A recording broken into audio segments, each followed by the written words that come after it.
Folks, Black Star Network is here. Hold no punches. I'm real revolutionary right now. Support this man, Black Media. He makes sure that our stories are told. Thank you for being the voice of Black America, Roland. Stay black. I love y'all. All momentum we have now, we have to keep this going. The video looks phenomenal. See, this difference between Black Star Network and Black-owned media and something like CNN. You can't be Black-owned media and be scared. It's time to be smart. Bring your eyeballs home.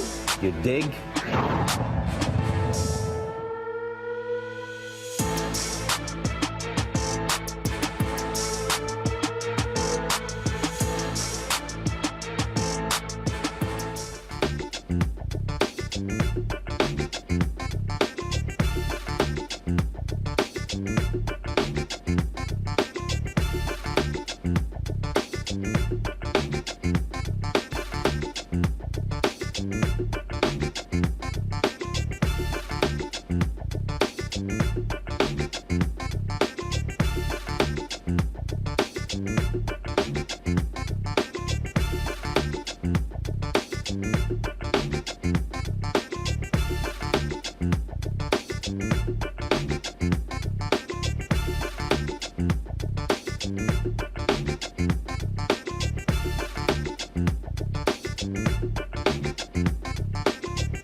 Today is Friday, October 6, 2023. Coming up on Roland Martin Unfiltered, streaming live on the Black Star Network. There's a reward for information leading to the shooters at Morgan State University.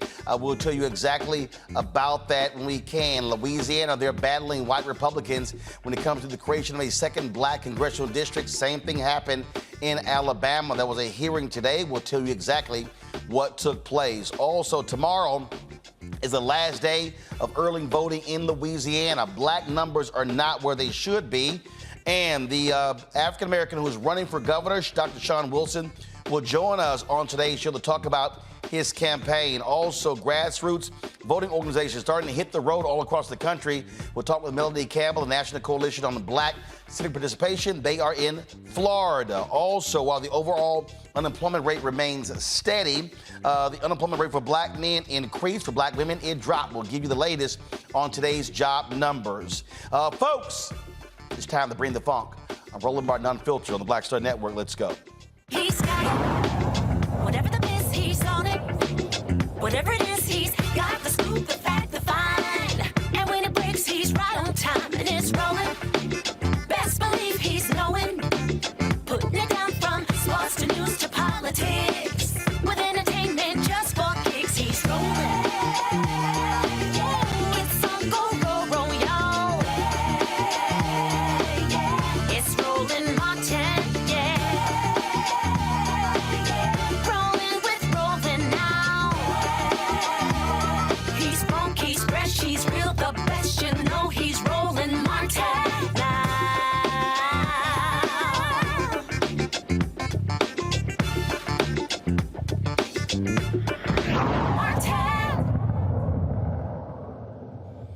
Folks, the battle over voting continues. Today in Louisiana, Republican lawyers went before the federal bench, the Fifth Circuit Court of Appeals, asking or arguing if the state must follow Alabama's court-ordered path in drawing a primarily new black congressional district.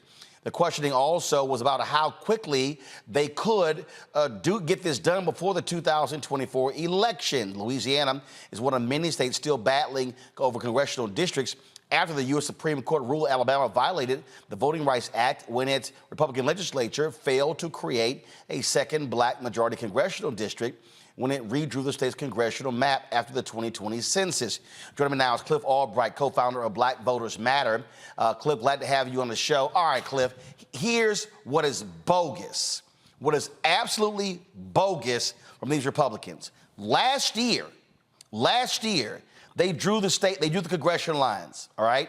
What then happened was they were drawn enough in time. The federal courts ruled that they violated the Voting Rights Act. There was enough time actually to change it before the 2022 midterm elections. That didn't happen. So what then happened was the Supreme Court said, hold up, leave the lines in places in line. Republicans got control of the House. Now they're trying to say we don't have enough time. It's 2 years later. This is BS. Yeah, I mean, you're exactly right, Roland. What they did in the last time was that they had all these cases. You know, you had the Alabama cases, you had the Louisiana case, you got cases from Florida, Georgia, South Carolina, and they held off on ruling on any of them, including Milligan, which they eventually ruled on this year, saying, oh, yeah, now that we looked at it, you know what, it was racist and black folks deserve another district. And that decision really impacts all of these other cases where the facts are very much the same. The situation in Louisiana is almost identical to Alabama. In Alabama, you had black folks only having 1 out of 7 districts, even though we are 30% of the population. And in Louisiana, we're even bigger part of the population as 1 out of 6 districts. And so it's really the same thing. Essentially, as you just said, what the Supreme Court did by pushing it off and waiting was saying, you know what, even though we know that these districts are racist and that they violate the Voting Rights Act, we're not going to do anything. So we're going to let a whole midterm election go by. And literally, the control of Congress was really decided just on the back of voter suppression and racially gerrymandered districts. So here comes Louisiana now. And this is why we told people, Roland, you may remember, and I think you were understanding at the time, too, when the Supreme Court decided to send the case back to Louisiana. Many people thought that was a victory. They thought that it automatically meant that Louisiana would have to follow what Alabama, what the Alabama case went, right?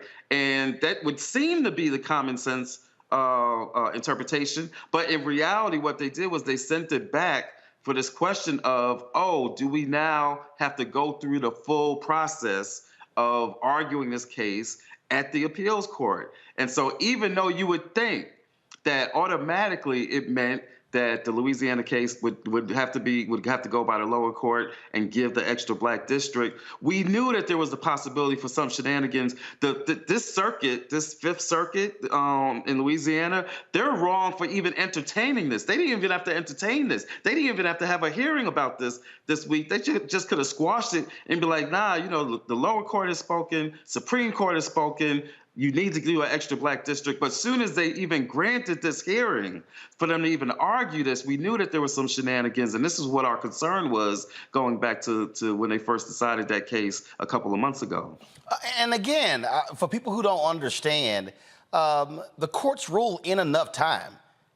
I mean, if I remember, they ruled in early 2022. Before the primaries. Right. Louisiana's primaries are in the late year. They're in August, and then the general election is actually in November. There was more than enough time, but they were like, no, let's hold it. So I'm not buying this. Oh, I don't know if we're gonna have enough time to redraw these lines. Well, the legislature had more than enough time to fix the crap from last time. No, what they're trying to do is run out the clock, hoping at the court that they will get another attempt to freeze it in line to guarantee another black district is not created for another 2 years.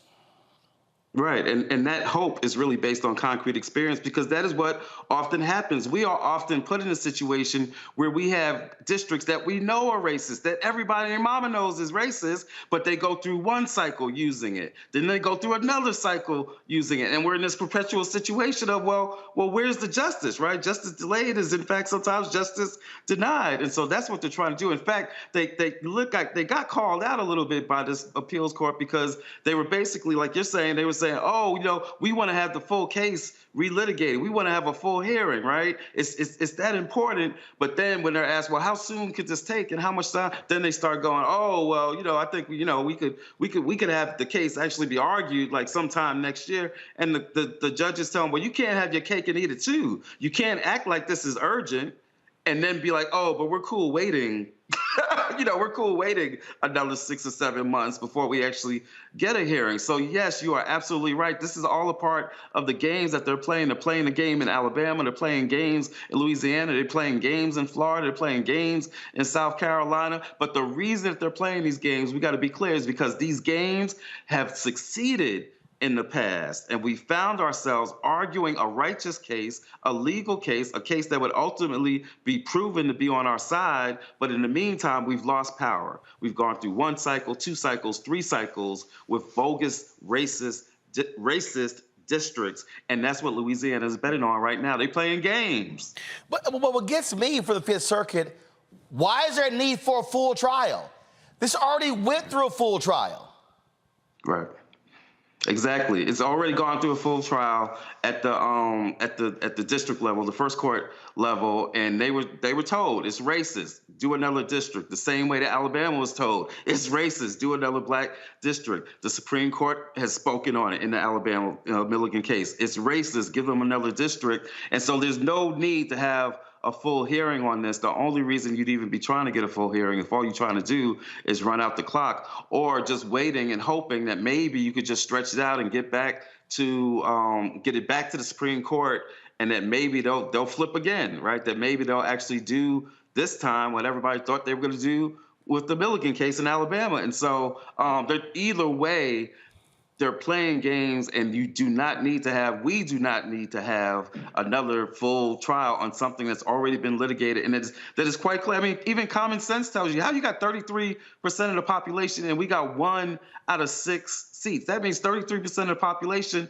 has 16% of the seats. Like, this is clear cut. This is, no pun intended, but it's black and white. And so, again, they are playing games, but they're playing these games because these games have worked in the past. And we are just here to tell them that the games aren't working this time, that we're on to your games, we're on to your tricks, and that we're going to stay on this. And we are going to get the power and the representation and the district that we deserve in Louisiana and all these other states. But while we're talking about that, tomorrow's the last day of early voting. And earlier this week, Gary Chambers put a video out. And Cliff, the numbers are abysmal of black folks showing up to vote early in Louisiana.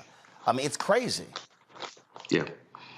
Yeah, I mean, it really is. And, and there are reasons for that.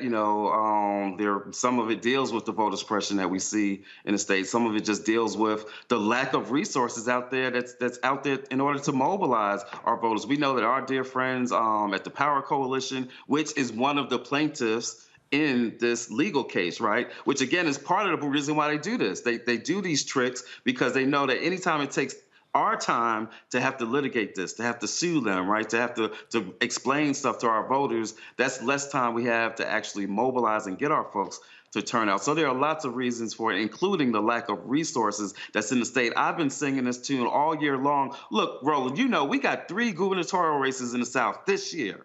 Like right now, Louisiana, Mississippi, right, where there's a real chance for black folks to come out in large numbers and shock the country. I've been telling people this for 6 months. And in Kentucky, which, like Louisiana, already has a Democratic governor, and you got critical issues at play in Kentucky, including Cameron, the attorney general who refused to prosecute cops that killed Breonna Taylor, he is running for governor in Kentucky. So we got 3 critical Southern gubernatorial races, and it has been hard to get people to pay attention to them and support them and invest in the groups that are trying to mobilize voters to come out, particularly black voters. And so we need more people like you. You know, you do it, but the rest of this country has not been paying attention to these critical races that are going on, where we have an opportunity to expand our power and to get action on the issues that we care about, right? Healthcare, right? In Mississippi, Medicaid expansion and rural hospitals. Mississippi has one of the highest sales taxes on food in the state of Mississippi, 7%, Roland. These are the issues that we have a chance to make some serious advances on if we get support for mobilizing black voters in these states. And it just hasn't been happening. All right, Cliff Albright, Black Voters Matter. Always appreciate it, man. Thanks a lot. All right. And I did get my dashiki. I got the dashiki. You got it, all right. Yeah, so I wore it on the air Monday. So I got the Black Voters Matter dashiki. All right, I appreciate it. Thanks so much. Get it to you. Oh, yeah. Okay. I appreciate it. Thanks a lot. Folks, going to go to a break. We come back. We'll bring in our panel. You're watching Roland Martin Unfiltered on the Black Star Network. Be sure to hit the like button if you're watching on YouTube. Same thing when you're watching on Black Star Network app. Support us in what we do. Your contributions play a critical role in us being able to do the coverage that we do. And so you want to join our Brina Funk fan club, send your check and money order. P.O. Box 57196, Washington, D.C. 20037-0196. Cash App, $RM Unfiltered. PayPal, R Martin Unfiltered. Venmo is RM Unfiltered. Zelle, Roland at RolandSMartin.com. Roland at RolandMartinUnfiltered.com. Be sure to get a copy of my book, White Fear, How the Browning of America is Making White Folks Lose Their Minds. Available at bookstores nationwide. Amazon, Barnes & Noble, Target, Books A Million. Get your audio version on Audible. We'll be right back. Next on the Black Table with me, Greg Carr. Our legal roundtable is back in session as we look at yet another potential landmark case being considered by the United States Supreme Court. This one is called 303 Creative versus Alennis, and may be the most important and far-reaching First Amendment, that is freedom of speech, case of our time. It could, depending on how the court rules, open the door for a return of Jim Crow segregation laws. It's true. If you say we can discriminate against one, you're saying we can discriminate against all. That's on the next Black Table. Don't miss it. Right here on the Black Star Network. Hatred on the streets, a horrific scene, a white nationalist rally that descended into deadly violence. White people are losing their damn minds. As an angry pro-Trump mob storms the U.S. Capitol, we've seen We're about to see the rise of what I call white minority resistance. We have seen white folks in this country who simply cannot tolerate black folks voting. I think what we're seeing is the inevitable result of violent denial. This is part of American history. Every time that people of color have made progress, whether real or symbolic, there has been what Carol Anderson at Emory University calls white rage as a backlash. This is the rise of the Proud Boys and the Boogaloo Boys. America, there's going to be more of this. Here's all the Proud Boys, Dave. This country is getting increasingly racist in its behaviors and its attitudes because of the fear of white people. The fear that they're taking our jobs, they're taking our resources, they're taking our women. This is white fear.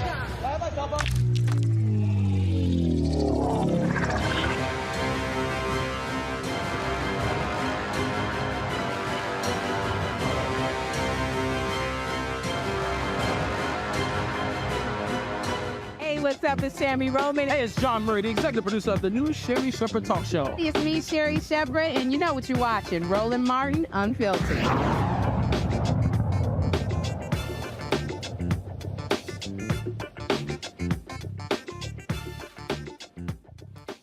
All right, folks, let's bring in our panel. Joining us right now is Matt Manning, civil rights attorney out of Corpus Christi. Matt coming in with the funky background. Go full screen. So, Matt, where you in? A studio or something? Recording studio? No, go full screen on Matt. What you doing? No, I'm in the valley. I had a hearing down here, so I'm at the bottom of the map, and I wanted to make sure I honored my commitment to be with you, brother, so I'm here from my colleague's office. Yeah, so do this here. Send Matt our logo, so when he got TV, he can throw the logo in the background so he can look real official. No doubt. Thank you. Kelly Bethea, communications strategist out of D.C. Michael Imhotep, host African History Network show out of Detroit. Glad to have all three of y'all here. Man, I'll start with you. It's the sheer BS of Republicans. I mean, they draw the lines in 2022. Courts say, y'all screwing black people. That was way more than enough time to redraw them. The Supreme Court's like, nope, freeze everything in line. Now we're in 2023, they're like, yeah, we don't know if we're gonna have enough time to redraw them. It's just, dude, it's October. The primary, it's like, y'all stop it. Just stop it. But this is what white Republicans are doing. Alabama, Louisiana, Florida, Georgia, all of these, Texas, all of these places to screw over black voters. Yeah, that's exactly what it is. And on top of that, what's interesting about it is it's kind of along the lines of a lot of the states' rights stuff that you hear. I mean, you're starting to hear that they are, or see rather, that they're just completely eschewing what the federal courts say. The Supreme Court has made a decision. You would think that they would honor that. But this made me think kind of Brown v. Board of Education, right? The fact that we had to have 2 Browns for them to say, hey, you need to implement what we told you to do. And it's the same idea here, with the exception that you have the Alabama court and then the other case. And in this case, the Louisiana officials just saying we're not going to abide by it. And here, obviously, what they're doing is changing, moving the goalpost relative to whatever their goal is at that time. But as Cliff alluded to earlier, and as you've always said, this is a matter of divesting black people of power, period, right? Because if it were really about the speed with which the maps were redrawn and adopted, then we wouldn't have this issue. They could have been done a lot faster. But when your goal is to take the power away from the people and not create a new district, you're going to do whatever you can to delay that. And that's precisely what you're seeing here. And the thing here, Kelly, they don't care. All of these so-called law and order people, they are purposely saying, the hell with the courts. If we don't like the ruling, we're going to ignore them. Well, the thing about these people who are so law and order oriented is that it's not about law and order that they want to abide by. It's law and order that they want to impose on others so that they can preserve their power. That's really all the law and order is about in this regard. So it doesn't surprise me, the hypocrisy. It doesn't surprise me, the hubris, that they are dragging their feet on this issue, that they are so afraid of losing, that they are frankly fighting a losing battle, again, because of their hubris and their blatant racism and their innate desire to stay in power. So like the person before us said, it is ridiculous. It is absolutely ridiculous. And, it's just indicating just how much of a losing battle that they have. Check this out, Michael. So go to my iPad. This is the Washington Post story. Ohio's GOP supermajority tests limits of democracy before abortion vote. Look at this here. They literally have been ignoring the directives of everyone. Even when you read this story, look at this here. Republican leaders here repeatedly defied directives from the state's highest court to fix gerrymandered electoral maps, leaving the process in chaos and residents voting in districts with unconstitutional boundaries. They enacted more restrictive voter laws that hurt younger, less affluent Ohioans. And now they're attempting to strip the state school board of its powers after Democrats gained control in last November's election. This is what they do. This is what they do. Yes. They literally are saying, and we see this in North Carolina, in Wisconsin, their deal is like, okay, voters, y'all decided? Nah, we're stripping powers. And then for them, how do you ignore your state Supreme Court? Yeah, no, we're not doing that. We're not redrawing lines. But that's what Alabama tried with the Supreme Court. Well, yeah, Roland, once again, this is white supremacy rearing its ugly head. And the states that you mentioned a few minutes ago, Alabama, Texas, Louisiana, I can't remember if you said Florida or not, but all of those states are former Confederate states. And when you go back and look at their constitution, their state constitutions, and I wish Cliff was here because I had a question for him. When we look at the Alabama state constitution of 1901, it was written primarily to codify white supremacy. That's not me saying that. That's the Encyclopedia of Alabama says that when they talk about the 1901 state constitution, which imposed poll taxes and literacy tests. When we look at this right here, this is a fight for raw, naked power. And Democracy Docket had an article that talked about the gerrymandering that took place with the maps for the 2022 midterm elections. And Republicans basically won because of those gerrymandered districts and Democrats, including especially with Alabama. Okay, here you have African Americans who are 27% of the population in Alabama, but they only have one majority black district. So this is a fight for raw, naked power. I think was extremely important in places like Louisiana, in places like Alabama, is to connect policies to who's in office, to how it's impacting African Americans, their conditions, lowest in education, high poverty rates, high incarceration rates. Directly connect that to who's in office, to the policies that they put in place, to how it's negatively impacting African Americans, to show them why we have to vote and vote continuously and vote these people out of office. And see, Matt, this is my deal, and I make it perfectly clear. I don't care what anybody has to say. This is why I will not support any Republican. I don't care who you are, because what they are trying to do is literally destroy the will of the people. Hell, where Michael is in Michigan, the voters there created a commission to redraw lines. You know what these fools said? Yeah, we're just gonna ignore that. I mean, they literally are in Ohio, they tried to change, they wanted to try to raise the number to 60% for a statewide amendment because they saw what was coming when it came to abortion. They spent $54 million trying to stop the special election. Then they called a special session to stop the initiative before even there was the election.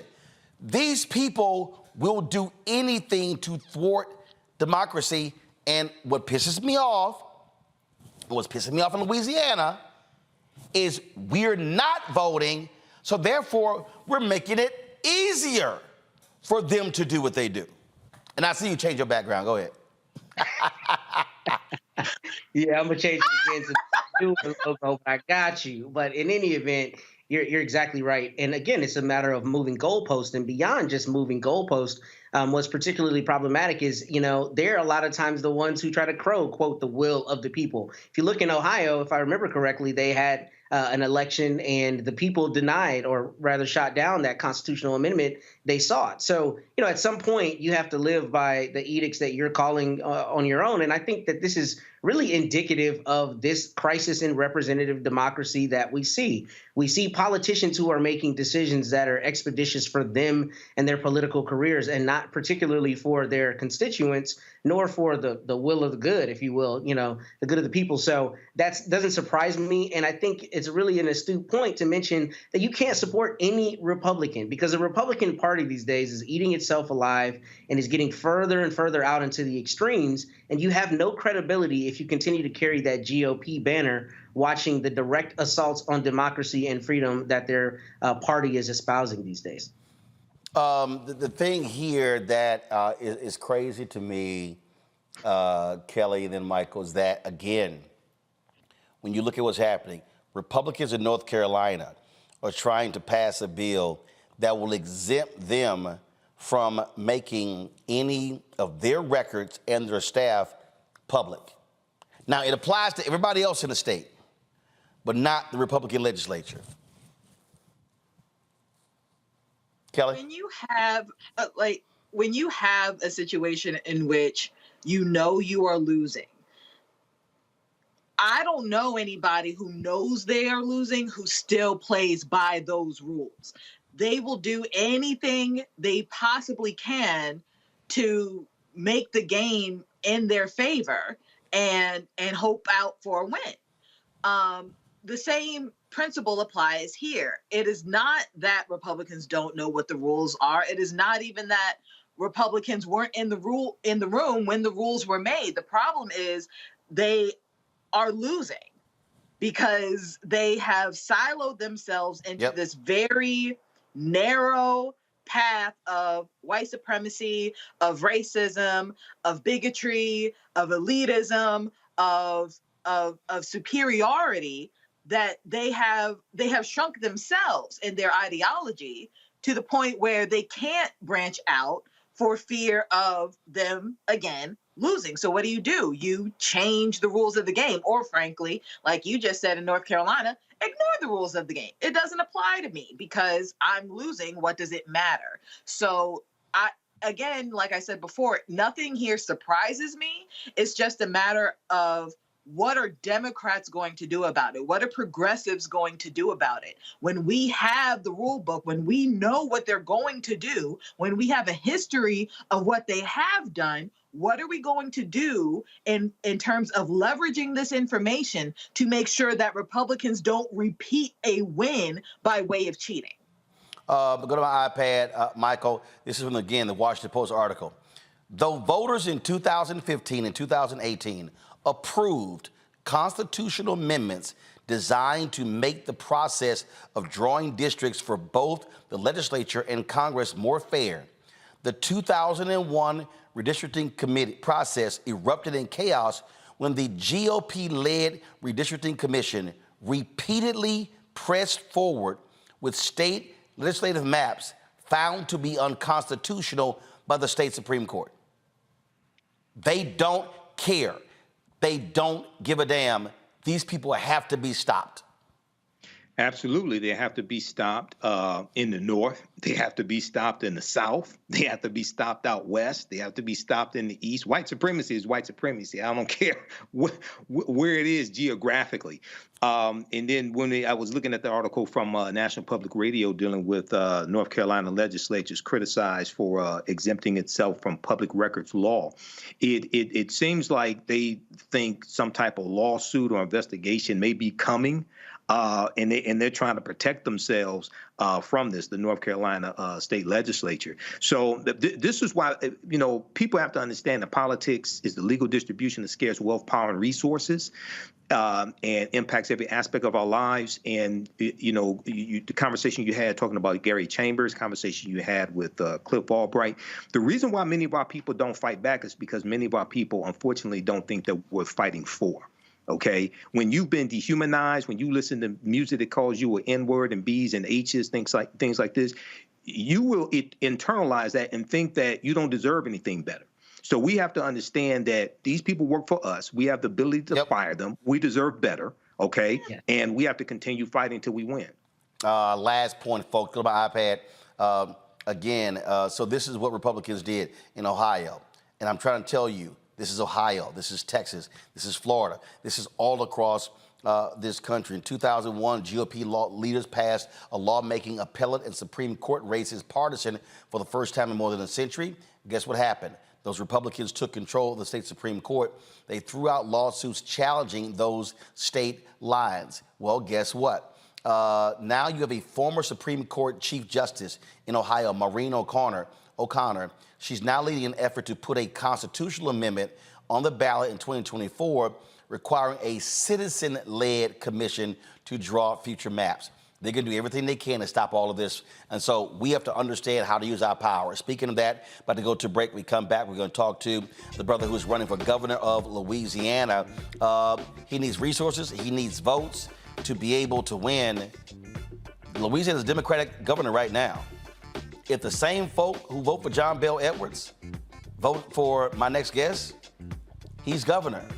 But I keep asking, black folks in Louisiana, where are you? And where are all these old loudmouth folks who on YouTube who are from Louisiana? It's amazing how quiet they are, but they love questioning folks like me and others when we're talking about doing stuff for black folks. Oh, yeah, y'all know who I'm talking about. Don't make me call your name. You're watching Roland Martin Unfiltered on the Black Star Network. When you talk about blackness and what happens in black culture, we're about covering these things that matter to us, speaking to our issues and concerns. This is a genuine people-powered movement. There's a lot of stuff that we're not getting. You get it, and you spread the word. We wish to plead our own cause. Too long have others spoken for us. We cannot tell our own story if we can't pay for it. This is about covering us. Invest in black-owned media. Your dollars matter. We don't have to keep asking them to cover our stuff. So please support us in what we do, folks. We want to hit 2,000 people, $50 this month, raise $100,000. We're behind 100,000, so we want to hit that. Y'all money makes this possible. Checks and money orders go to P.O. Box 57196, Washington, D.C. 20037-0196. The Cash App is $RM Unfiltered. PayPal is R Martin Unfiltered. Venmo is RM Unfiltered. Zelle is Roland at RolandSMartin.com. On the next A Balanced Life with me, Dr. Jackie, 2 facts that you need to be aware of. African American women have the highest diagnosis of breast cancer than any other group in the U.S. And young African American women are most likely to be diagnosed with one of the highest aggressive forms of breast cancer than all other groups. It is a disease that requires fast action, determination, and a whole lot of support. On our next show, we'll meet a young woman who's chosen an alternative path and approach to tackling this disease. And you'll hear from our medical and support experts on how to maintain balance through it all. We encourage exercise. We encourage, changing diet and making, all those personal changes. That's on the next A Balanced Life on Black Star Network. Hello, I'm Marissa Mitchell, a news anchor at Fox 5 DC. Hey, what's up? It's Tammy Roman, and you are watching Roland Martin Unfiltered.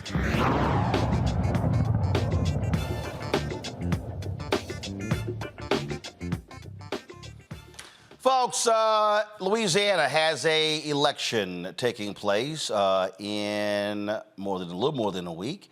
And right now you have the governor's race that is on the ballot. Now, John Bel Edwards is the current governor. He's not running for re-election, term limited. And so he is going to be stepping aside. But on the Democratic side, Dr. Shawn Wilson is running. And here's the issue here, folks. He can win if folks vote. Let me say it again. He can win if folks vote. 900,000 African Americans in that state who can vote. The question is, are they going to turn out? But also, when you have your other progressive and white Democrats in the state. He is the former Transportation Secretary of Louisiana. He joins us right now. Dr. Shawn Wilson, glad to have you here on the show. So I saw, before I came on the air, I saw a story that said, that showed you got about $700,000 in your campaign coffers. Your opponent has more than $5 million, but you're running second to him. And so you're doing a whole lot with little. But let's talk about how critically important it is for you to turn your voters out in early voting period, which ends tomorrow. Well, good afternoon, Roland, to you and your listeners, brother. I'm happy to be with you. I am Shawn Wilson, candidate for governor. And you are absolutely right in your lead-in that if we turn out, we win.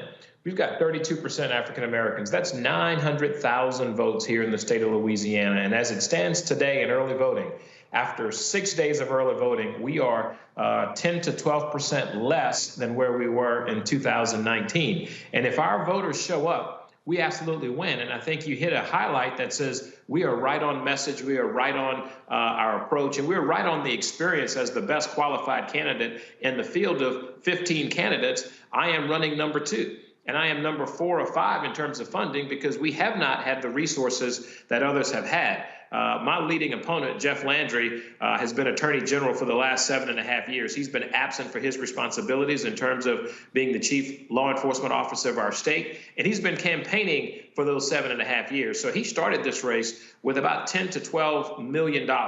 And we've raised right over $2 million and have done a really good job. And I've been running since March. I was on your show, I believe, back in April. We've been running since March, and we absolutely need more support financially to get out and motivate our constituents to vote. That's the only way we're going to win. And the fact that we do not have the down ballot races, that doesn't intimidate me. It does hurt the turnout a little bit, but the more resources we have, the more we can turn out our vote, because the future of Louisiana absolutely depend on it. When you think about the record of the candidate that I'm running against, Jeff Landry, it is an abysmal record in terms of fairness and justice and leadership that we need here in the state of Louisiana. What support are you getting nationally? Is it Democratic Governors Association? Is it Democratic National Committee? You getting any help from the White House? Well, we are absolutely getting help that John Bell didn't get in 2015. You know, let me just give you the statistics. When I started, my name recognition was higher than John Bell's was. He ran for a year and a half before he raised $1 million. I've only been running for 6 months, and we've hit the $2 million mark. We actually have the full support of the DGA, and their efforts have shown up in a big way and have made a big difference for what we've been able to do. And we continue to work with them. That's the Democratic Governors Association. And we've met with the Democratic Party. There's more that can be done because we've got leaders and investors in campaigns like mine all over the country. And I'm asking you today, make a difference, because you pointed out this is a Democratic governor right now. We've had 8 good years, going on 8 good years of leadership. And there are only 3 races across the country. And these are the last races before we get to the 2024 presidential race. You've got a race in Kentucky. You've got a race in Mississippi. Both of those have an incumbent governor running for re-election, one being challenged in Mississippi by Brandon Presley. And then you have this open seat, where I'm the only African-American candidate in this top tier. And guess what? I'm the most qualified with 25 years of service in Republican and Democratic administrations. And so we need resources on the ground to help motivate this, whether it's independent expenditures or supporting our campaign. It will make an amazing difference in terms of turnout for the vote that matters. And you said it best. Tomorrow is the end of early voting, and the race can be won or lost in early voting. We know that for a fact. We saw the narrow margin that John Bell won in 2019 was less than what you had in early voting. So it does make a difference for us to get people out to the polls tomorrow, but more importantly, to get them to the polls also on the 14th. And here's what else is happening on the 14th. We have a large HBCU network. We've got the only HBCU system in the world today in Louisiana. Southern's homecoming is on Election Day. Gramblin's homecoming is on Election Day. LSU has a major home game. And then the Saints are going to be in Texas on the Sunday after the election. And so we've got lots of distractions. All the more reason why we need to motivate each and every Democratic voter in the state of Louisiana to show up tomorrow in big numbers and have a record turnout. We need people to get on their phones, make calls, send texts, to bring 20 people with you, bring 50 people with you. That's how we're going to win this election. You talked about that. So for let people know, let's walk us through this here. So the elections are October 14th.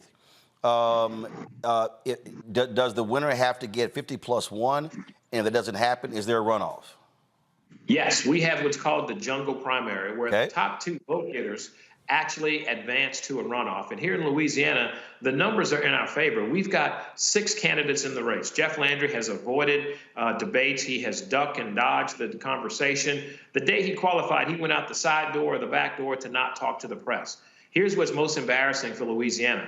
This is the candidate who avoided a major debate in the city of New Orleans that was statewide televised because it was sponsored by the Urban League. And he actually said the Urban League was a radical organization and he didn't have to go talk to him. This is a guy who invited people to leave the state of Louisiana if they disagreed with him. And so this jungle primary, as it's called, he is sitting in the polls, and we're about 5 points behind him right now, but everybody else is 20 points behind me. And so the numbers are such that neither of us are going to get 51% or 50% plus 1 vote in the primary. All the more reason why we have to mobilize, get people to the polls, and ensure that we have a very strong turnout. We've got about 20% of our electorate right now is undecided. A large part of that should be the vote that will come to me in terms of Democratic votes here in the state of Louisiana. And so we deserve to have them out. We've got to motivate them. And you know, and I know, Brother Roland, that there's pressure that comes from the outside in terms of people mobilizing. Go back and look at how this nation galvanized around leaders that we've recently elected. Look at our brother in Maryland, how it was a national effort to pinpoint that motivation to get out to the polls. And that's what we need here in Louisiana. There's too much on the line. You just got through talking about a 2nd congressional district. The fact that Louisiana is in the same boat of Alabama and we have the same kind of resistance, and the Attorney General, the guy I'm running against, has led the charge where the judge was going to, I believe, draw the districts, and he's gotten an injunction. And so my grandmother, my family would always say, when people show you who they are, believe them. When they tell you who they are, You take him at their word. He has shown us that he is not interested in doing what is right and just for the state of Louisiana. And we need the entire nation to come in Louisiana, invest your resources, and support a candidate that can do that job. So let's walk through this. So if it comes down to both of you, you come in first or second on October 14th, it goes to a runoff. When is the runoff? The runoff is November 18th. That gives very little time to mobilize, but it means we can't raise a dime for the runoff election until you're in the runoff. That's just one of the nuances of Louisiana politics. And so we've raised a pretty good amount of money. We're going to spend it well. We're going to have folks on the street knocking on doors. We're phone banking. We're emailing. We're texting. We're talking to citizens. I've got over 46,000 miles on my car since March 10th. So in this runoff, it's going to be a sprint for the next 5.5 weeks until November 18th. And we're going to win this election. I believe we're going to win it. We're going to be mobilized. This will be a history-making opportunity because this will be the first time that we've had more than 8 years of Democratic leadership. And let's go back and look at what's on the line. Day one, John Bel Edwards did Medicaid expansion, granting benefits to 500,000 people in this state that struggles with poverty. And guess what? Jeff Landry actually sued the state of Louisiana to stop it. He suggested that the opioid epidemic is a result of Medicaid expansion. That's the kind of leader that he professes to be. And so not only is that on the ballot, and think about education. We had a $2 billion surplus, and we have some really bad health outcomes and some really bad educational outcomes. We couldn't even find a way to give our teachers a recurring raise with a $2 billion surplus. Somebody's got to stand up for teachers. Somebody's got to stand up for the kids to make the kinds of investments, to grow a workforce, to build a better Louisiana. Jeff Landry is not the guy to do it. The guy to do it is me, Shawn Wilson. I've been doing it for 25 years, building bridges and not burning them. Question I have for you here is, again, you laid out in terms of this particular process. And so let's say you come in first or second. Now you got that 1 month. For folks who don't know, are you planning rallies in different places around the state? But for African Americans, what are the critical 3 or 4 cities that you need big Black turnout? Obviously New Orleans, obviously that. But outside of New Orleans, what are those 3 or 4 areas that you would want, let's say, outside organizations or volunteers or fraternities and sororities or other groups to be focusing on to turn out numbers? Great question. You know, the 3 most Democratic cities, the three of the top largest cities in Louisiana are New Orleans, Baton Rouge, and Shreveport. And they happen to be the same places, by the way, that the Attorney General, Jeff Landry, actually tried to pass a law to say juvenile offenders' information was transparent before they were found guilty. But here's the kicker: only if it was New Orleans, Baton Rouge, and Shreveport. As unconstitutional as that is, our chief legal advisor, the chief attorney for the state, tried to pass a constitutional amendment or tried to pass a law to make that reality here in the state. That is what we're dealing with. So that is the exact communities that we need to turn out, where we need to invest. This attorney general has targeted district attorneys in both of those areas of New Orleans and Shreveport. All of them had African-American mayors. He's targeted them.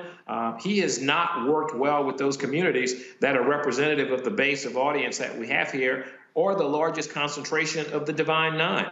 Think about what that looks like for us to attack those cities and not work to elevate those cities, not to build those cities and invest in infrastructure and education and healthcare and deal with the fentanyl crisis in those cities. So those are the 3 most important areas in terms of getting votes. Those are the areas that carried John Bel Edwards to victory. But beyond that, we have rural communities here that are very large in terms of having a Democratic population, and we're going to be targeting those as well. We're going to be rallying, we're going to be traveling, we're going to be communicating and targeting that footprint to get those voters to the polls. So let's do this here. I don't know how much time we have with you. I got 3 panelists. They want to be able to ask a question. You got time? Yes, I do. Okay, so let me do this. Absolutely. Here. I'm going to go to a quick break, then we're going to come back. Panel, get your questions ready. We're talking to Dr. Shawn Wilson, folks. He is running for governor of Louisiana. Tomorrow is the last day of early voting. If you are watching and listening, I need you to call and email and text your family and friends, frat brothers, sorority sisters in Louisiana, and tell them we need y'all to vote. We also need you to do the exact same thing when it comes to supporting financially as well. Running for office ain't easy. We can't keep talking about we need more African Americans in office. We can't keep talking about we need to be able to assume power if we don't use our power at the ballot box. And so we're going to go to a break. We'll be right back right here on Roland Martin Unfiltered on the Black Star Network. All change is not growth. Right. But thoughtful change is real good fertilizer. And that's what has been so beneficial to us. But you also were not afraid of the pivot. Well, and I'm a black woman in business. Come on, I don't care how I dress up. I don't care who I'm speaking with. I don't care what part of the world I am in. I still am a black woman in business. Being afraid of the pivot, being fearful of change is not what got me here. Respectful of change, respectful of pivot, yeah. Fearful, no, no.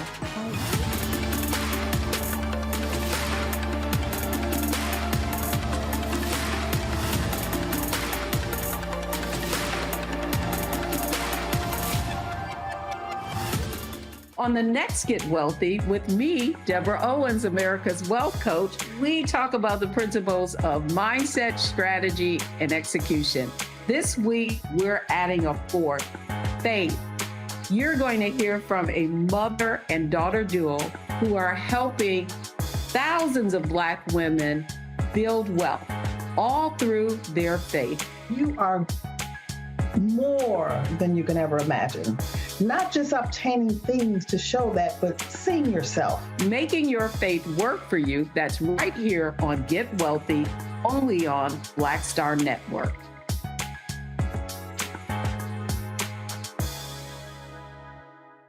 Pull up a chair, take your seat at the Black Table with me, Dr. Greg Carr, here on the Black Star Network.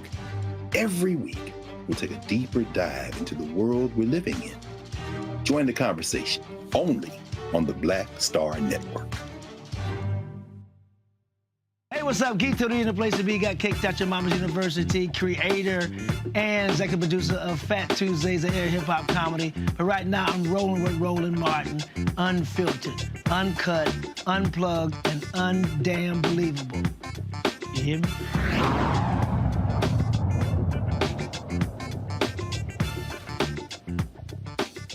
Folks, we're talking with Dr. Shawn Wilson, gubernatorial candidate in the state of Louisiana. He's with us right now. I want to go to my panel with questions. First off, Kelly Bethea.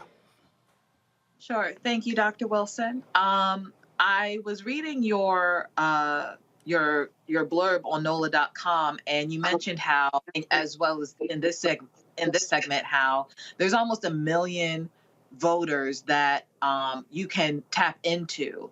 Aside from the voter suppression and the blatant redlining and racism that has been happening in Louisiana, what, if anything else, do you think is the root cause of the lack of voter participation? And what can you, as a candidate, if anything, do to address that? Great question. You know, I think some of the challenge that we have in terms of the motivation of those 900,000+ voters has to do with the value that they're receiving from government and what we're actually doing. I'm talking about issues that matter to them. I'm talking about things like affordable housing, things like juvenile assessment centers, things like reentry programs. You know, we have a state that we've been an incarceration capital for decades. We have over 25,000 people incarcerated in the state of Louisiana that are disproportionately African Americans, which means they have family members and extended family here in Louisiana. The Attorney General has said, let's bring back executions and firing squads. That's the kind of advanced policies he wants to push. He doesn't want to talk about giving people reentry programs where they come out of prison with a skill set to become a taxpayer and not a tax burden, that they have a job and that they have better skills and training than when they went in. No one's going to talk about the literacy issue and what happens in public education and how 40% of our third graders aren't going to be reading on grade level and then could potentially be held back, no one's going to start crying until they say, wait a minute, you didn't do anything and now they're in third grade. I'm talking about investing in those young people, those minds from 0 to 4, and making sure that we remediate those kindergartners, first graders, and second graders who might not have come to school prepared to learn. And those are the children of the folks in this community, and they are so burdened with having low wages in the state that they aren't self-actualizing and going after these bigger, more important issues. And so there's apathy in terms of the voting issue, but I also think there's an apathy in terms of getting the value of government, and that's what I want to make sure that we give to the communities all across Louisiana. Matt? I too read your positions, Dr. Wilson, and I share them. I like your position on the death penalty, on quality of life, and the Medicaid expansion. I want to get down to brass tacks. What do you anticipate you need when you get to the general to compete with Landry? I mean, obviously you want as much as you can raise, but is there a target number? And in addition to that, what is your thought about how social media can be used to obviously magnify your message? You know, Governor Edwards, when he ran, I think the last time in 15, he looked at about $5.5 million to be spent in a month. We're going to need that same amount of money to be competitive.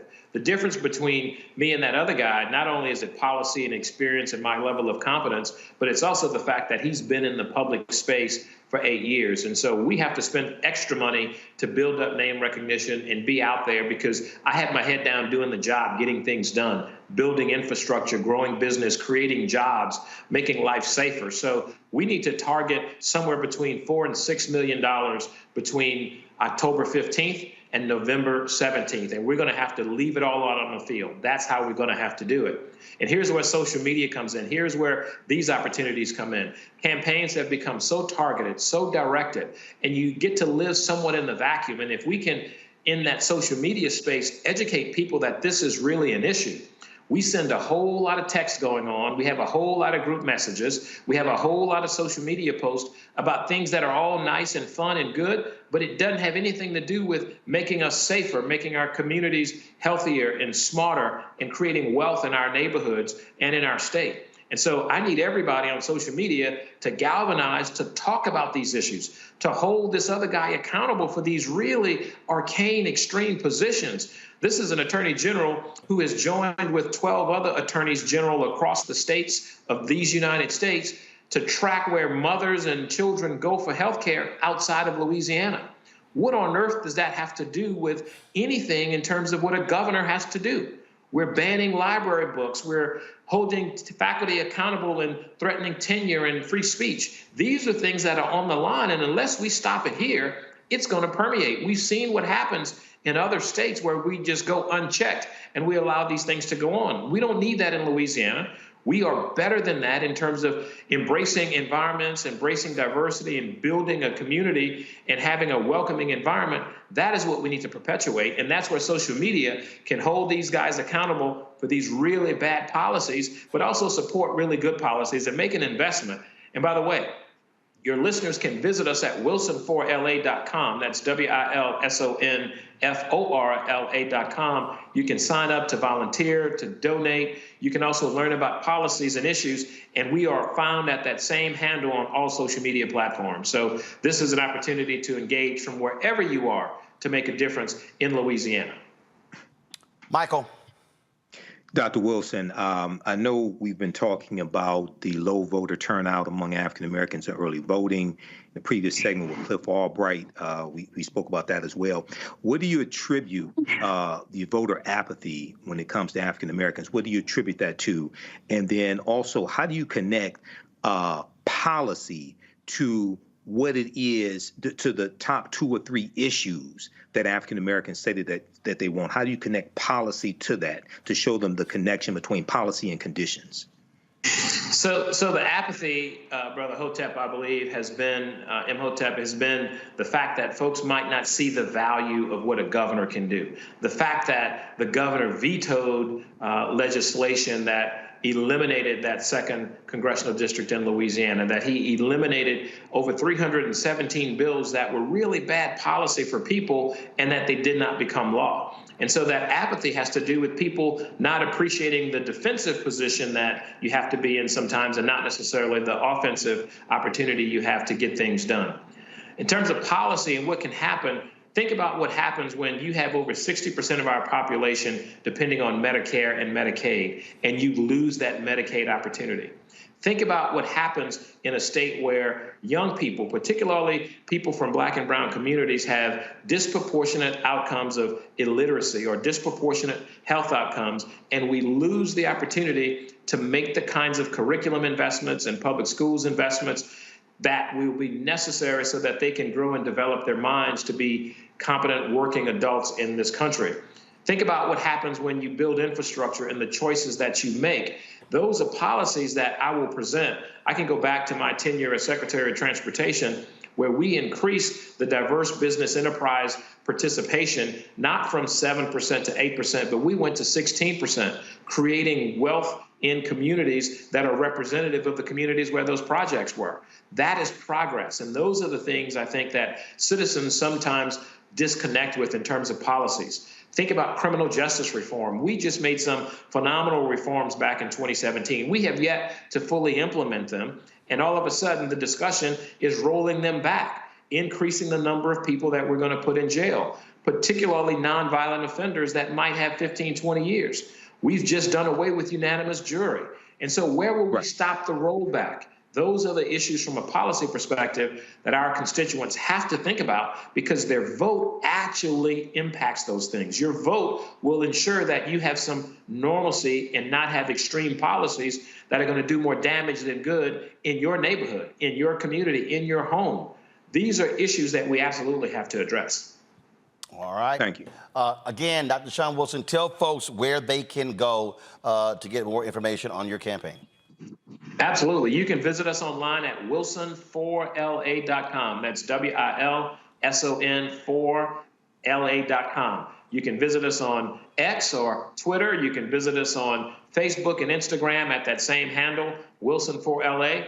Text people that you know in Louisiana. Everybody's got somebody connected to Louisiana. You need to find your family, your friends, your grandma and them, your mama and them, all of them. Call them and say to them, get active, get involved, go vote, because number 16 is the only place you can vote on this ticket that's going to get you 16 good years of leadership, of progress, coming back from those gentle years where we had a $2 billion deficit to a $2 billion surplus. Now we need to spend that money appropriately on issues that matter to make our communities safer, smarter, healthier, and wealthier. And I'm that candidate, and I appreciate the opportunity and welcome the help and encouragement and the financial investment to take the fight to Jeff Landry that he absolutely deserves. All right. Frat, we certainly appreciate it. Thanks a lot. Thank you, brother. It's good seeing you, man. All right, 06. All right, folks. Going to a break. We come back. Last night, Reverend Dr. William Barber, we carried it live, some of his speech in Kentucky. They were rallying people there to get out the vote. Same thing is happening right now in Florida. Melanie Campbell with the National Coalition on Black Civic Participation will join us. You're watching Roland Martin Unfiltered right here on the Black Star Network. Coming up next on The Frequency, right here on the Black Star Network, Shanita Hubbard. We're talking about the ride or die chick. We're breaking it down. The stereotype of the strong Black woman. Some of us are operating with it as if it's a badge of honor. Like, you even hear Black women like aspiring to be this ride or die chick, aspiring to be this strong Black woman killed at their own expense. Next on The Frequency, right here on the Black Star Network.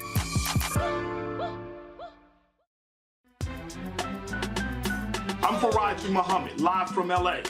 And this is The Culture. The Culture is a two-way conversation. You and me. We talk about the stories, politics, the good, the bad, and the downright ugly. So join our community every day at 3 p.m. Eastern and let your voice be heard. Hey, we're all in this together. So let's talk about it and see what kind of trouble we can get into. It's The Culture, weekdays at 3, only on the Black Star Network.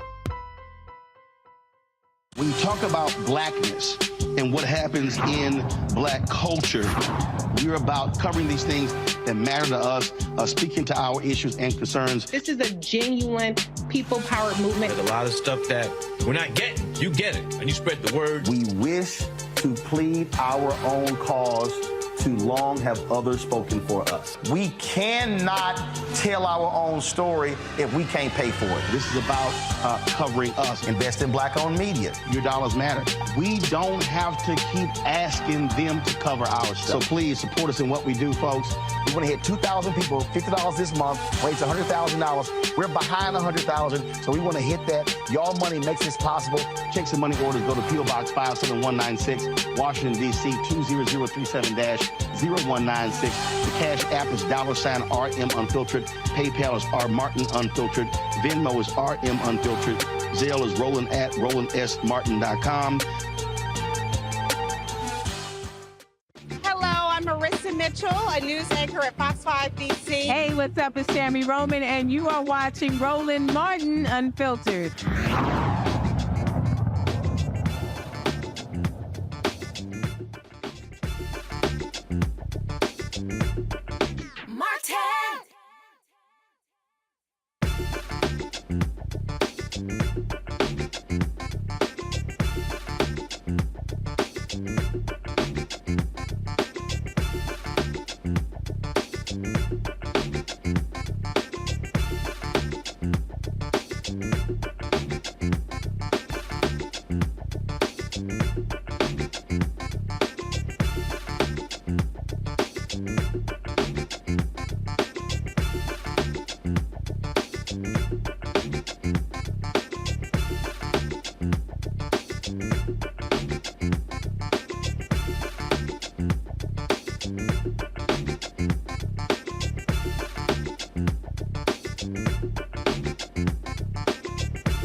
Folks, voting organizations are out here in these streets all over the country. You've got in Louisiana, you got some students at Southern University.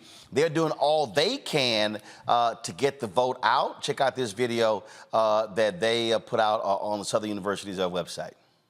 So today we're doing some bus rides to the polls. We're also doing some voter education using some of the literature that we have from our partners, Power Coalition.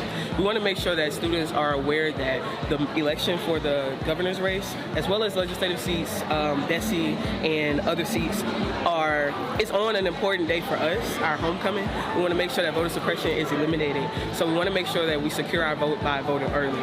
So our initiative today is to make sure that every student on Southern's campus is aware that early voting has started and ends on October 7th and votes before the October 14th election, so that we don't have to get in the way of missing homecoming, missing the parade, missing the game. We can have fun on that day instead of having to worry about voting, right? So we can worry about voting early on and we can have fun later on. Folks, in Louisiana, in Florida, the same thing is happening. The National Coalition of Black Civic Participation and the Power of the Ballot Action Fund kicking off their 2024 Black Voter Mobilization Campaign, The Power of the Ballot. We Will Not Be Erased, Vote 2024. The national campaign and Florida statewide tour is taking place. Melanie Campbell, President and CEO of the coalition, joins us right now from their first stop in Jacksonville. So, Melanie, glad to have you. So what exactly are y'all doing there? Is it rallies, door-to-door, door knocking, street sweeps? What's going on? Thank you, Roland. Oh, wow. Oh, you're fine. Go ahead. Don't worry about it. Did we lose Melanie? All right, did we lose Melanie? Okay, all right, folks. No, actually, I still see her there in remote one. We got her? Okay, so just all right, Melanie, we got you. We got you. Go ahead. Hey, Roland, thank you so much. Yes, we're down here in Florida. You know what we always say, we got to start early. So we said we're going to start early.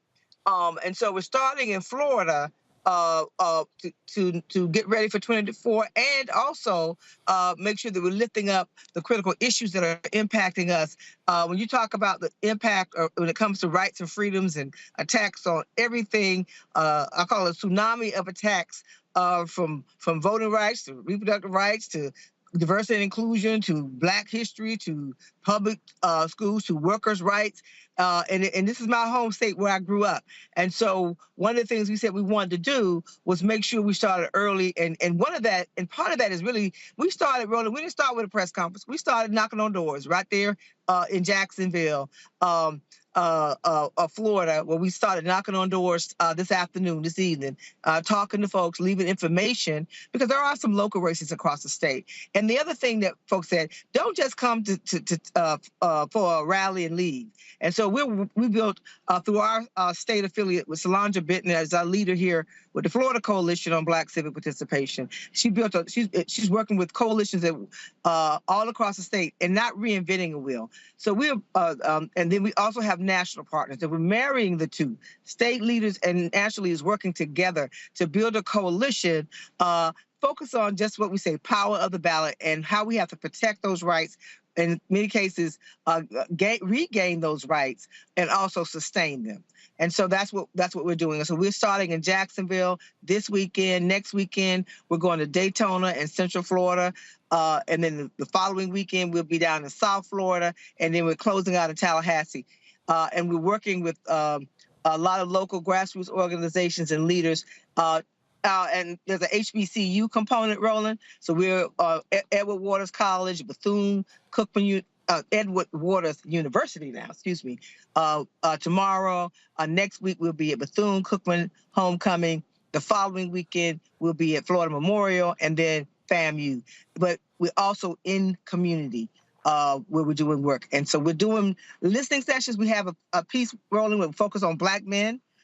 So that the Black Men's Roundtable down here and other organizations, we want to hear from our folks what they want out of their vote. How do we leverage that vote? And how do we push back on so much white supremacy down here and racism down here? But it's not just Florida. Florida is just a microcosm of what it looks like when we say, what does a fascist state look like? Look at Florida. Look at Texas, right? Look at some of the things that are going on across this country. And we know that democracy, as flawed as it is really on the ballot this year. And so we're doing everything we can to start early. I'm a firm believer in connecting the dots, and I'm always reminding people, Andrew Gillum lost by 30,000 votes when he ran for governor. There were a lot of Black folks who did not vote. The people who were complaining about what Ron DeSantis had been doing, had folks turned out, he's never in the governor's mansion.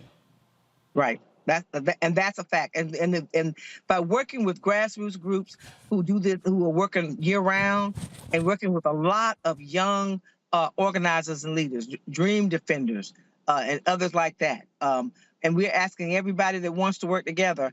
Sometimes it's hard building coalition, but we're doing the best we can to get everybody to say, hey, let's come together. Doesn't take anything away from what you're doing individually, but collectively, we can really, really be effective and support each other's work. Absolutely. All right. Melody, keep up the good work. Again, our goal is to start early and really getting folks to understand that there are huge stakes at play here, and we've got to ensure that our power is being exercised. Thank you. Thank you so much, Roland. And come down one of the weekends if you got time. Well, actually, I leave tonight for L.A., so I'll be in Los Angeles this weekend. So we'll see what we can do. Okay. Thanks a lot. All right. Thanks a bunch. Appreciate it. All right, folks, going to a break. We'll be right back on Roland Martin Unfiltered on the Black Star Network. On the next Get Wealthy with me, Deborah Owens, America's Wealth Coach, we talk about the principles of mindset, strategy, and execution. This week, we're adding a fourth, faith. You're going to hear from a mother and daughter duo who are helping thousands of Black women build wealth, all through their faith. You are more than you can ever imagine. Not just obtaining things to show that, but seeing yourself. Making your faith work for you. That's right here on Get Wealthy, only on Black Star Network.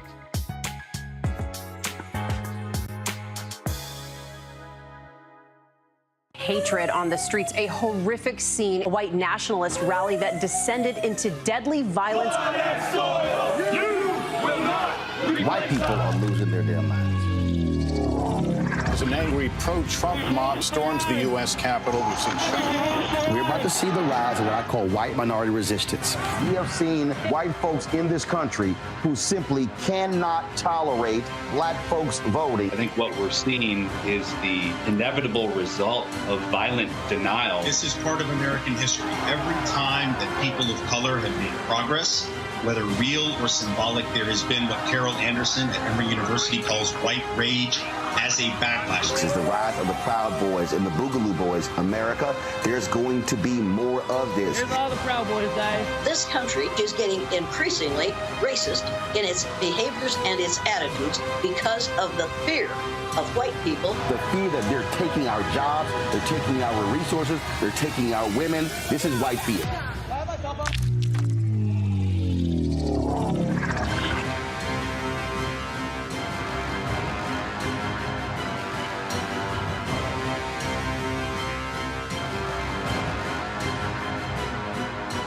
All change is not growth. Right. But thoughtful change is real good fertilizer.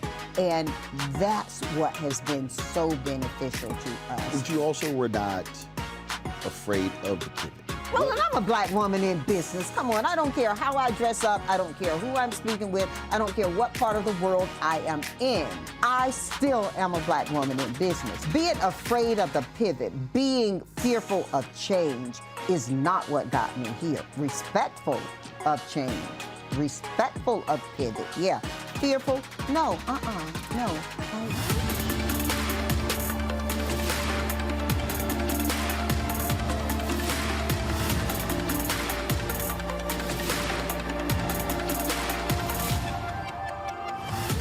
On the next A Balanced Life with me, Dr. Jackie, 2 facts that you need to be aware of. African American women have the highest diagnosis of breast cancer than any other group in the U.S. And young African American women are most likely to be diagnosed with one of the highest aggressive forms of breast cancer than all other groups. It is a disease that requires fast action, determination, and a whole lot of support. On our next show, we'll meet a young woman who's chosen an alternative path and approach to tackling this disease. And you'll hear from our medical and support experts on how to maintain balance through it all. We encourage exercise. We encourage, changing diet and making, all those personal changes. That's on the next A Balanced Life on Black Star Network. Hello, I'm Paula J. Parker. Truly proud on the Proud Family. I am Tommy Davidson. I play Oscar on Proud Family, Louder and Proud. Hi, I'm Jo Marie Payton, voice of Sugar Mama on Disney's Louder and Prouder, Disney Plus. And I'm with Roland Martin on Unfiltered.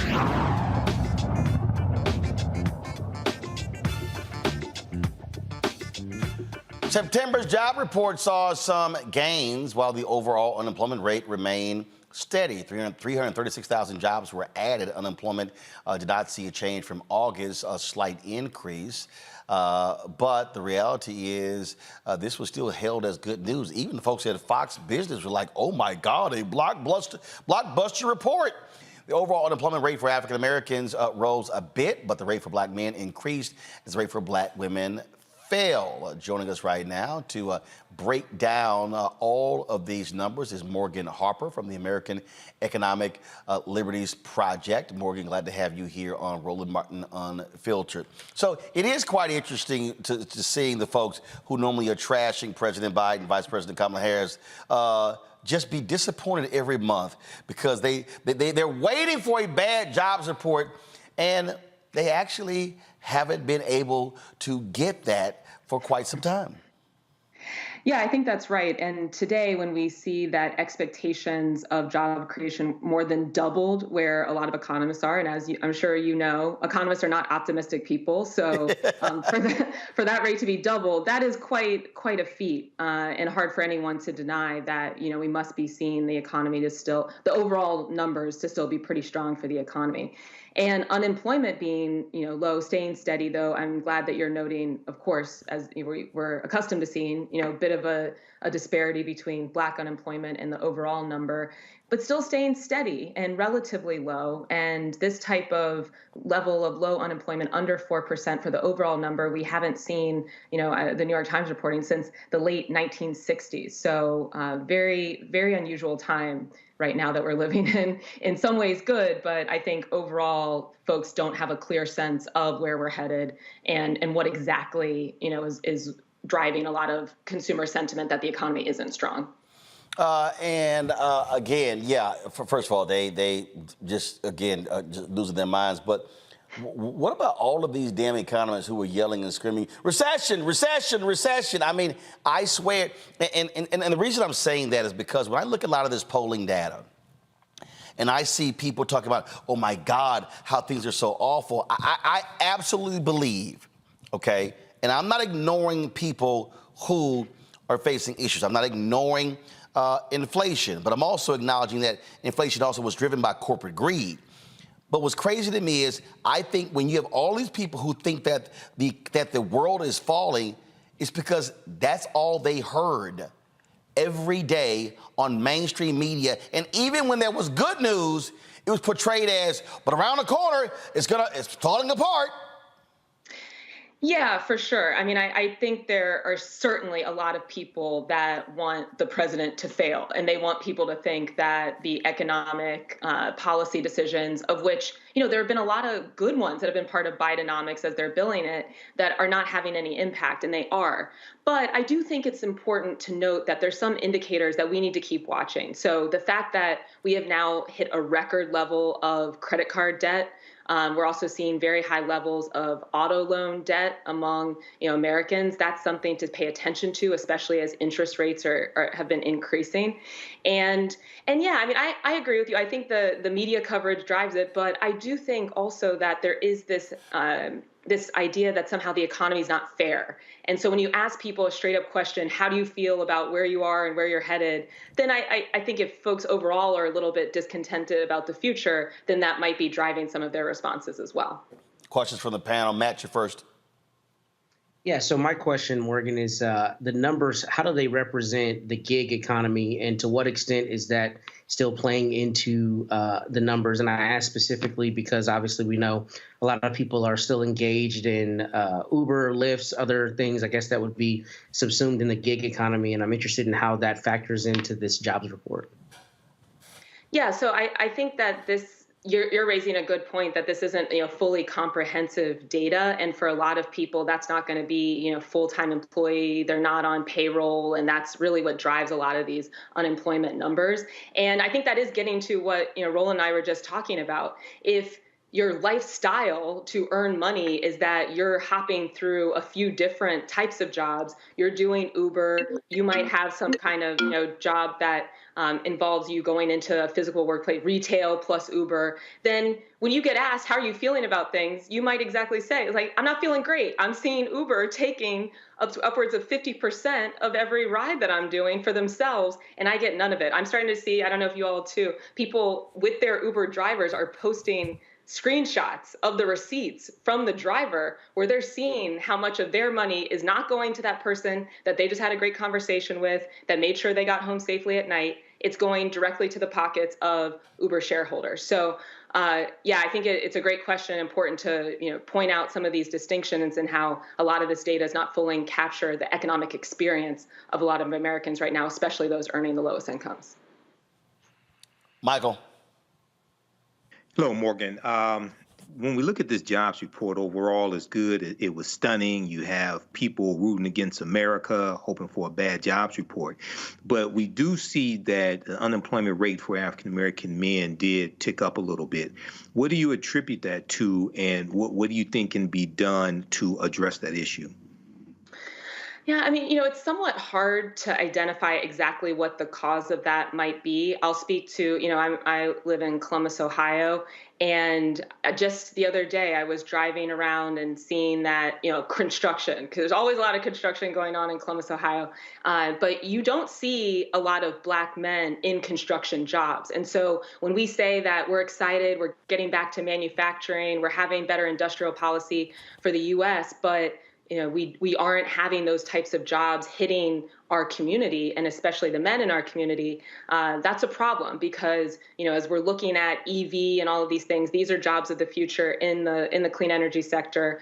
Building some of these, though, I have some issues with things like big data centers and their environmental impact. Those are a lot of construction jobs as well. And if we don't have Black men that are filling some of these opportunities in the growing industries, then, that's going to be potentially one of the factors driving this unemployment. Kelly?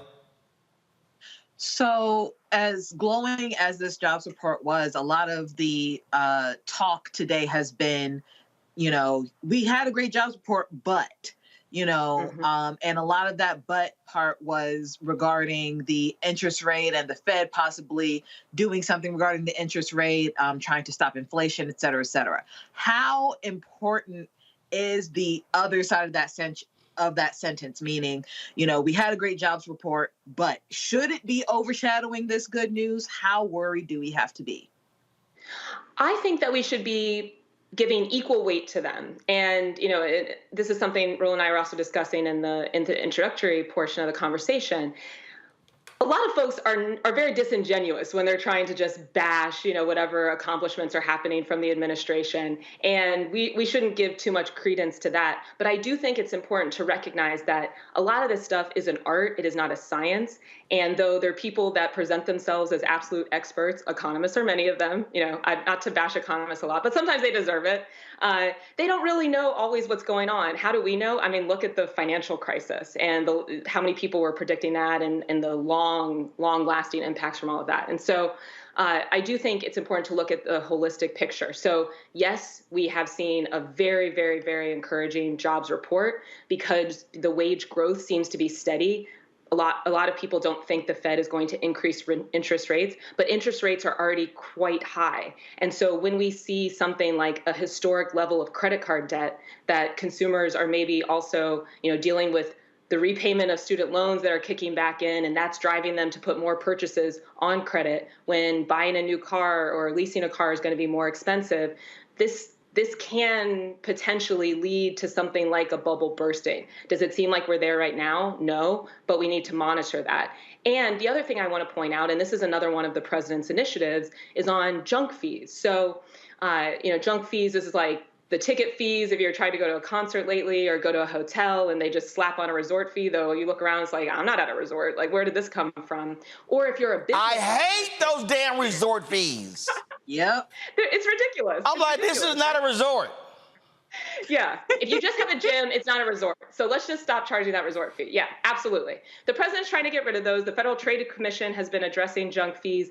But and if you're a small business owner, what also is crazy is these swipe fees. So every time we're running our credit card, and you're doing good, supporting your local business, they're having to give a certain percentage of that to just process the transaction. So a lot of small business owners are now saying, that's my second highest expense in trying to run a small business. So these are the types of things, too, that when you're looking at the holistic picture, how's the economy going? How much money do you have in your pocket at the end of the day? If a portion of it's going to Uber if you're a driver, if another portion of it as a small business owner is going to make sure you can just process credit card transactions, if as a consumer you're trying to just have a small, simple vacation with your family, but you're having to pay another 5% on that resort fee and then another 22% tip to make up for what somebody's not paying their employee when you go out to eat, then it doesn't seem like you have a lot of money at the end of the day. And so we need to also challenge ourselves, and exactly like the question you're asking, to, yes, look at the jobs report number, but then also be real about the experiences that we, our friends, our family are having, and make sure that the government's incorporating that into how they're developing policy. Absolutely. Well, trust me, that resort fee really pisses me off. As a matter of fact, I was at, where was I just? Oh, so I was at a conference here in D.C. at a hotel, and now they're calling it something else. Now they're calling it, I don't know, it's like club experience fee. Right. And it's... So they got called out. So it's sort of like, and here's the one that I now love because what, like some of these people are doing, so they'll be like, okay, so we have this resort fee, but then you have a credit where you can spend X amount of dollars in our, bar or restaurant. But then what's always stupid is because, again, typically if I'm going somewhere, I got events and stuff, and so you're not getting back until 10, 10:30, 11, or 12. Well, hell, the restaurant's closed, the bar's closed, and I'm like, what in the hell can I do with this damn $25? And I'm sitting here like going, really, y'all? Really? Yeah. And so again, I mean, so people, I mean, and they've been sitting here really tripping with a lot of these fees. And again, it goes back to me, the bankers with the ATM fees, and they were sitting here going, oh, well, no, we have to do this because we really can't afford all these terminals. Stop lying. Right. Show us the data. Show us some data right. And see how much you actually need to run these terminals. Exactly. And, but that's the thing. When people are like, what's going on? Government's not doing anything. This is one topic where the government is absolutely doing something.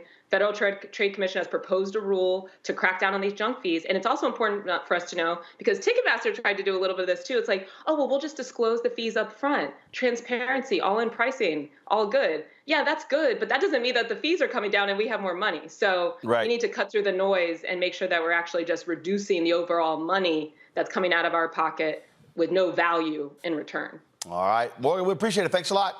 Thanks for having me. Folks, got to go to a break. Before we do so, they don't believe it's their hair.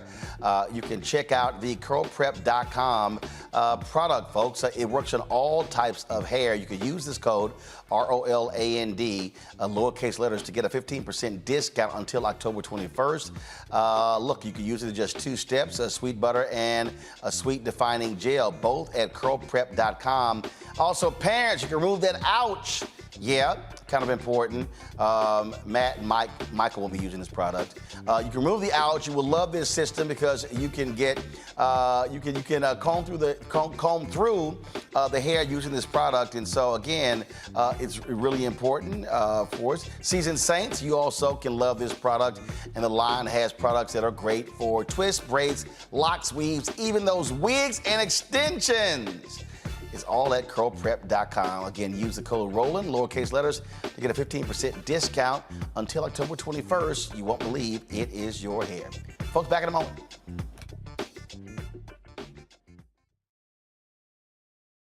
Coming up next on The Frequency, right here on the Black Star Network, Shanita Hubbard. We're talking about the ride or die chick. We're breaking it down. The stereotype of the strong Black woman. Some of us are operating with it as if it's a badge of honor. Like, you even hear Black women like aspiring to be this ride or die chick, aspiring to be this strong Black woman, so at their own expense. Next on The Frequency, right here on the Black Star Network.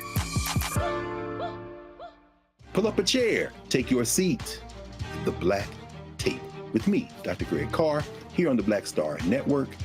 Every week, we'll take a deeper dive into the world we're living in. Join the conversation only on the Black Star Network. I'm Faraji Muhammad, live from LA.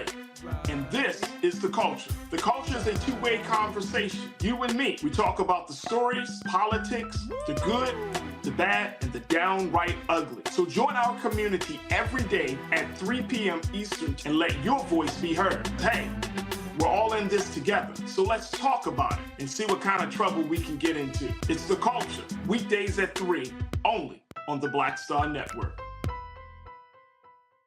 On the next Get Wealthy with me, Deborah Owens, America's Wealth Coach, we talk about the principles of mindset, strategy, and execution.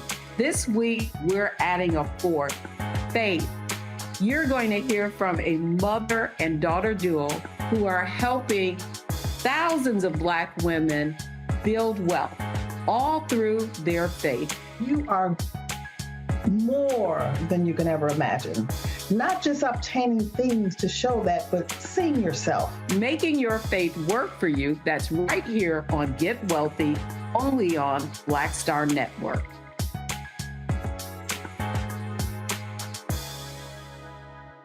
Me, Sherry Shepard, with Sammy Roman. I'm Dr. Robin B., pharmacist and fitness coach, and you're watching Roland Martin Unfiltered.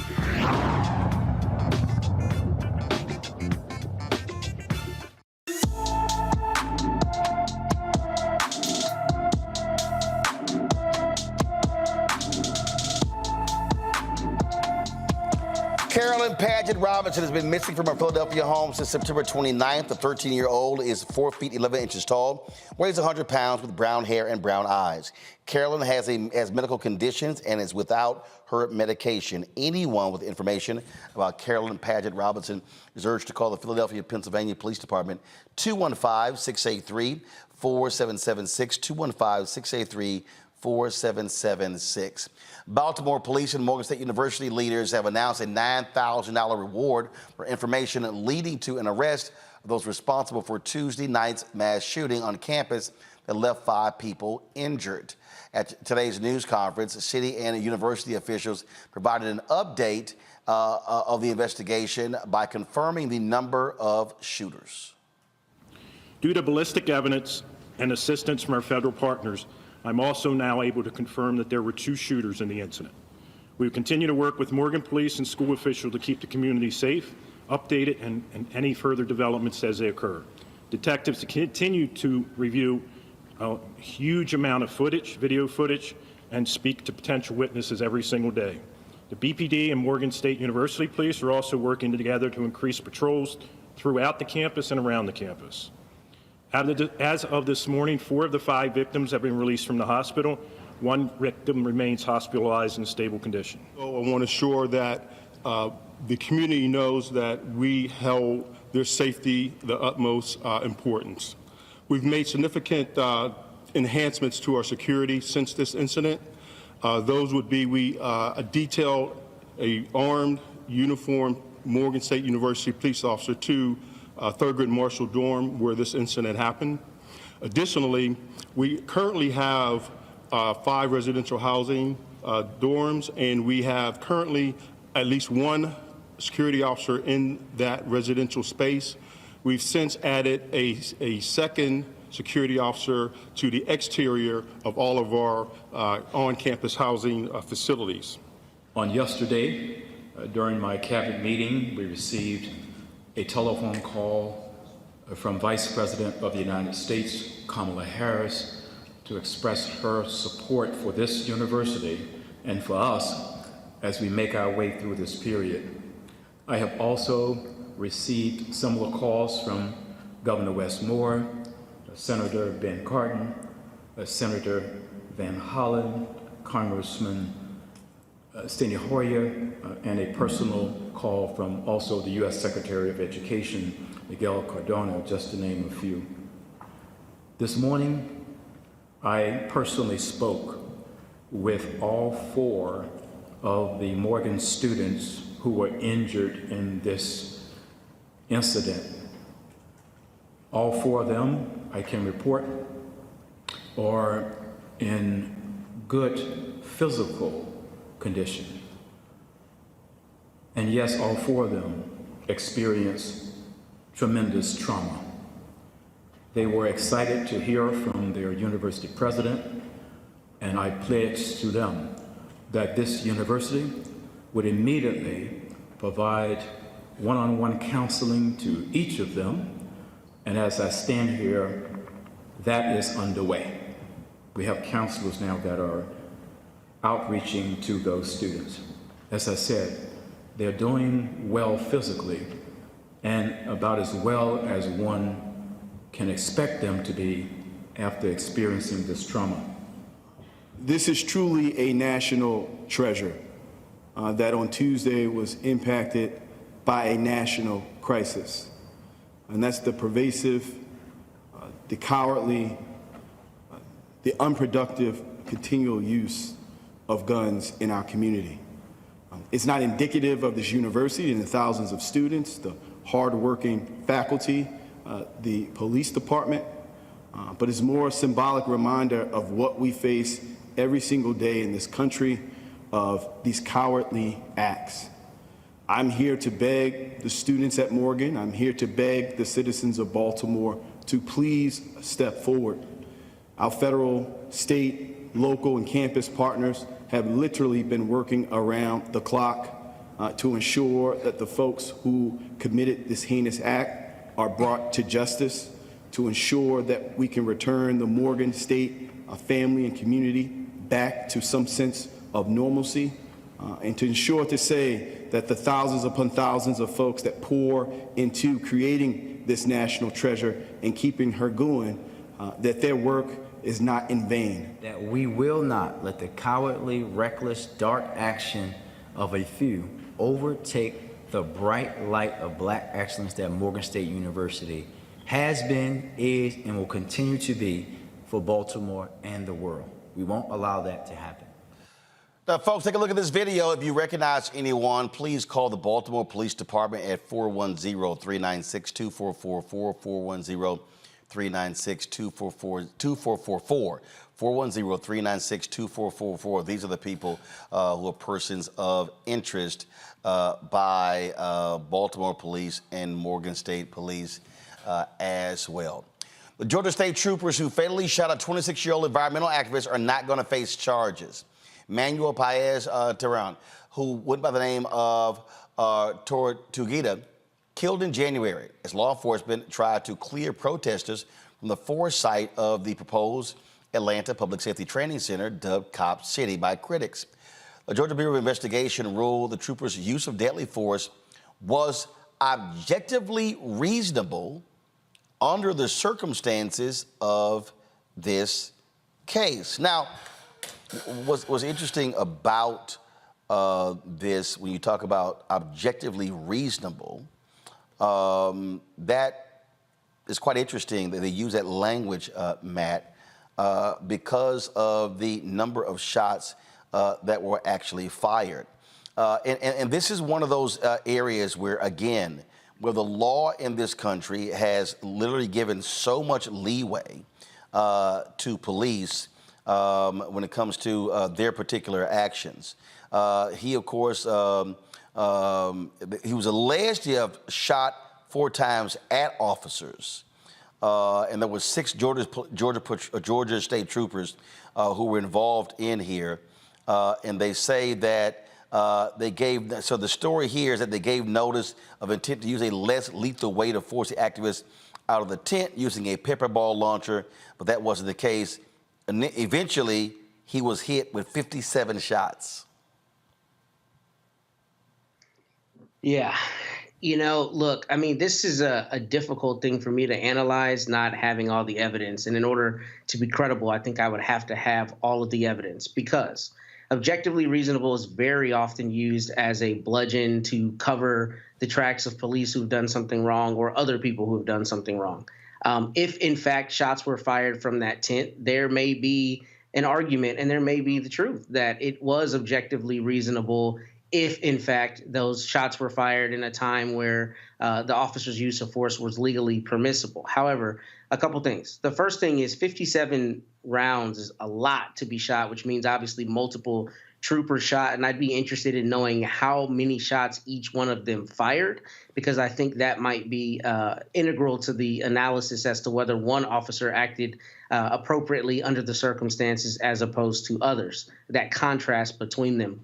But, you know, on top of that, I don't ever expect the prosecutors to file charges unless it's clear as day, because they often don't want to go against law enforcement. And I think we need to continue putting light on instances of police brutality, but I think we also have to be fair in our analysis so that we can make sure we're really analyzing the issue correctly. And the reality is, if there were shots fired from that tent, it makes it a much more difficult, analysis or defense of this gentleman who lost his life. And of course, that is a tragic circumstance. I don't mean to undermine that. But if there were shots that came from that tent, then, we have to honestly mention that the officers are, one, entitled to use deadly force if they're being faced with it credibly. And 2, if those shots came in very quick succession, then it may have been reasonable under these circumstances. Now, with all that being said, we very often discuss on this show instances where the police narrative is one thing, and then we learn after the fact it's something completely different that happened. And I think that, in fact, that's what the family's autopsy that they privately got here said, is that he had wounds that indicated, they were defensive wounds. His hands were up, rather. His hands were up. He may not have had a weapon in his hands, and he was sitting cross-legged as he was sitting down. That's crucially important because in those circumstances, it wouldn't be objectively reasonable. However, not having all of the evidence, I don't know that I have enough to truly analyze this the way it needs to be analyzed. Here's what's interesting here when I look at this story here, Kelly, that, again, I don't understand why we're even at this point where these things are not the case. So the story says troopers as state law enforcement agents do not wear body cams. Go to my iPad. It says Christian's report reveals, however, that the APD body cams were not the only ones on the scene. Georgia Department of Natural Resources game wardens were also in the area with body cams. Body cameras should be absolutely mandatory. Mandatory for all law enforcement. If you're packing a gun, you should have a body cam on. Not only that, but regarding exactly where this took place, being Cop City down in Georgia, considering how highly contested and protested that site is, it leaves a bad taste in my mouth more than usual that these cops did not have on body cams, because that just seems a little sus to me.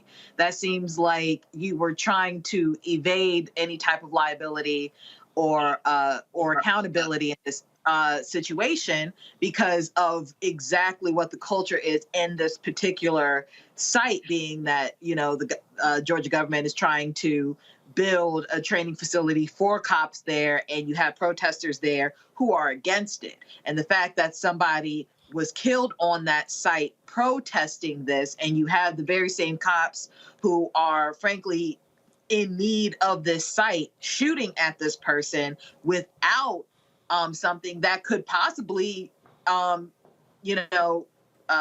the word? Get them out of trouble, so to speak. It just all seems very sus to me. But you're absolutely right. Body cams should absolutely be mandatory. Unfortunately, that kind of policy is on a jurisdiction by jurisdiction basis. Congress, get on your job and make that a federal mandate across the country, and we can get something done. But as for this situation, everything about this is really suspect to me. Michael. Yeah, Roland, this is an evolving situation. It's very disturbing. 57 shots shot into a tent, even if, he did shoot 4 shots from the tent. It's at some point you have to, as a police officer, when you're shooting at someone, especially shooting into a structure or a tent or something like that, you have to cease fire and assess the situation. So we're trying to get more details here. And then the fact that there's no body camera footage or it appears no dash cam footage either, according to the article from USA Today.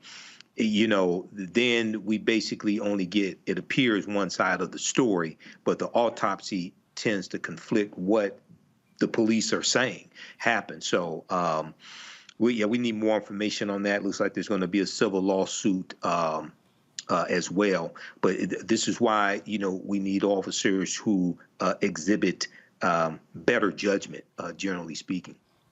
Folks, a New Mexico police officer has been charged with voluntary manslaughter in the fatal shooting of a black man during a confrontation at a gas station. Las Cruces police officer Brad Lunsford was booked and released Tuesday morning. Lunsford allegedly shot Presley Azay on August 2nd, 2022 at a gas station after an employee called 911 accusing Azay of leaving with beer he did not pay for. According to reports, Lunsford was the first officer to arrive. There was a scuffle when another officer arrived.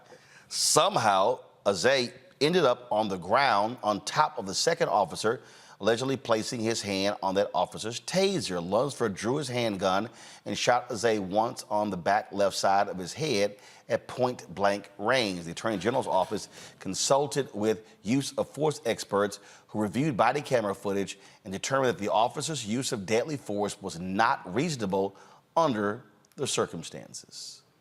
Folks, this story is unbelievably crazy. A Las Vegas, Nevada woman says all she got was a sorry after a CVS pharmacy gave her the wrong drugs that killed her unborn twins. Tamika Thomas, a mother of 4, who wanted to expand her family, had trouble getting pregnant. She had 2 ectopic pregnancies, leading to Thomas to removing her fallopian tubes. So she and her husband decided to try in vitro fertilization. After her procedure, she was given prescriptions to trick her body into producing enough hormones to kickstart her pregnancy. Instead of getting the prescribed drug, the pharmacy mistakenly gave her an abortion drug. How in the hell did that happen? A pharmacy technician put in the wrong generic name of the drug Thomas was prescribed. One pharmacist did not catch the error, and another failed to counsel Thomas when she came to pick up her medication. She filed a complaint with the Nevada State Board of Pharmacy, which met last month. The 2 pharmacists were fired and had their licenses suspended provisionally. If both pharmacists avoid disciplinary action over the next 12 months, pay fines, and take continuing education credits, their licenses will be reinstated. The Pharmacy Board fined CVS the maximum amount allowed by the statute, $10,000. CVS put this statement out. We've apologized to our patient for the prescription incident that occurred in 2019 and have cooperated with the Nevada Board of Pharmacy in this matter. The health and well-being of our patients is our #1 priority, and we have comprehensive policies and procedures in place to support prescription safety.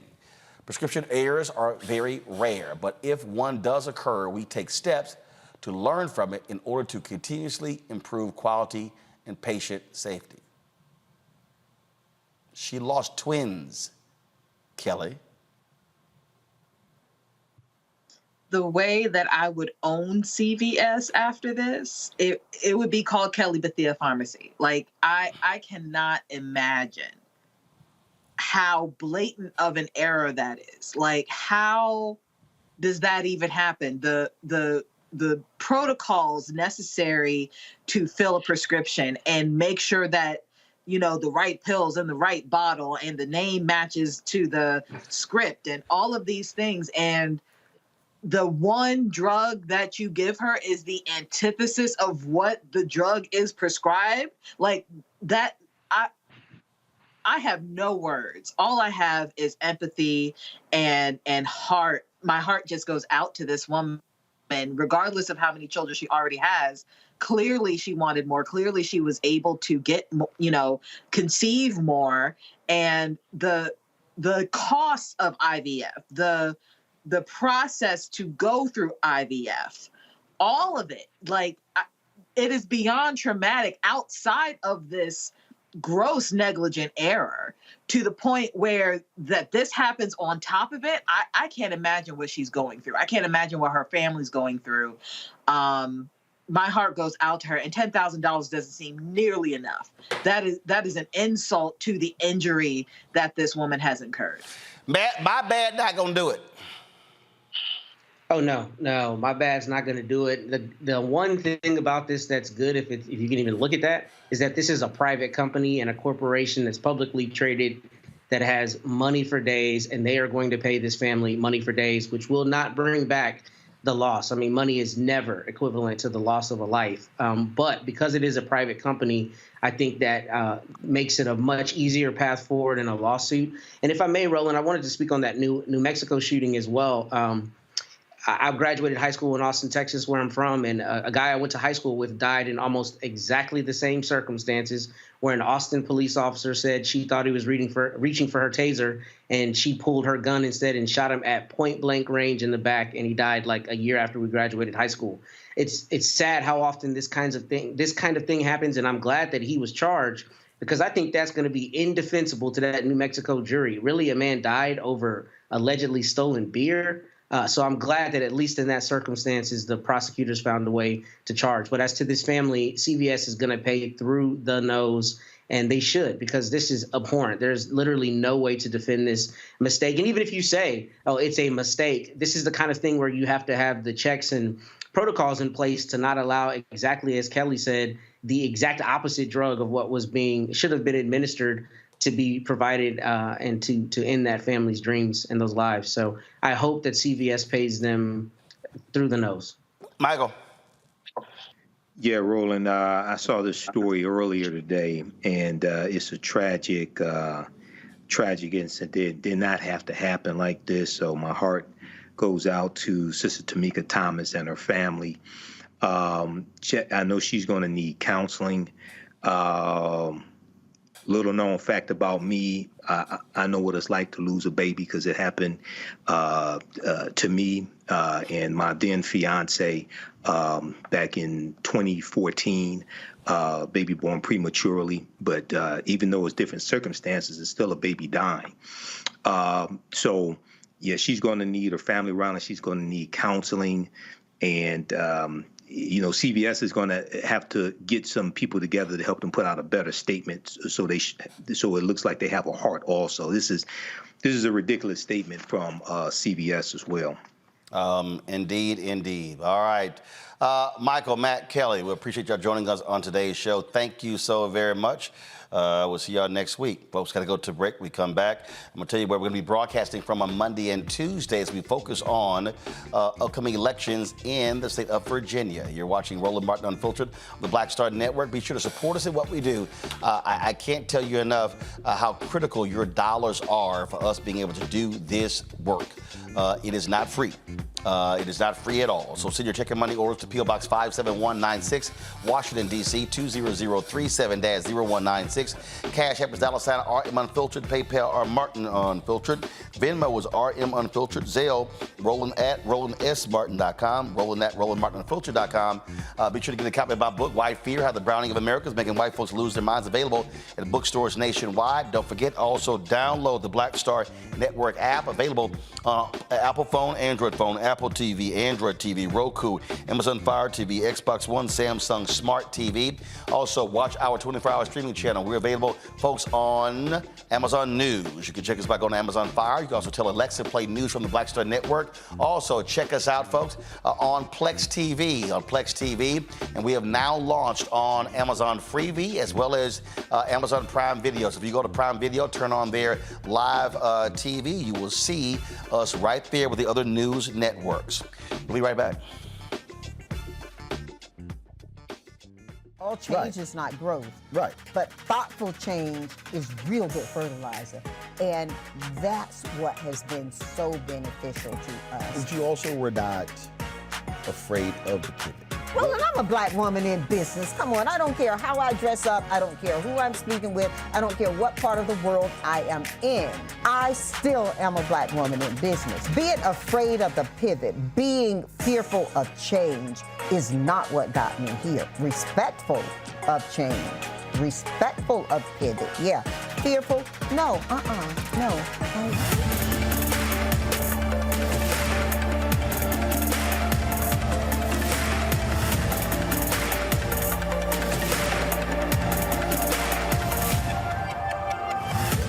Hatred on the streets, a horrific scene, a white nationalist rally that descended into deadly violence.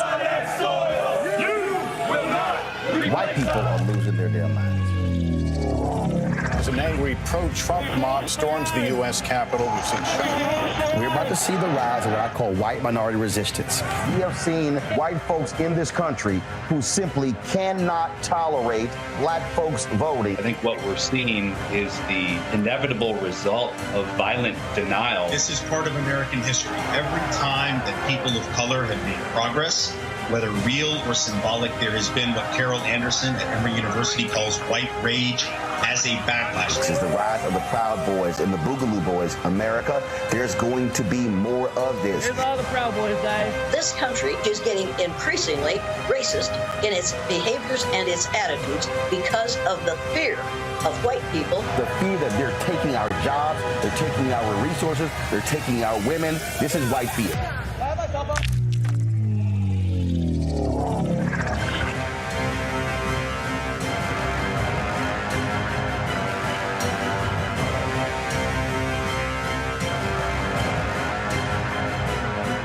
I am Tommy Davidson. I play Oscar on Proud Family, Louder and Prouder. Right now, I'm rolling with Roland Martin, unfiltered, uncut, unplugged, and undamn believable.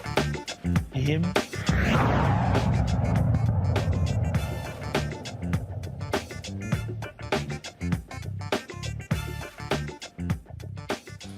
All right, folks, on Monday, we're going to be broadcasting live from Virginia Beach. That's right, folks.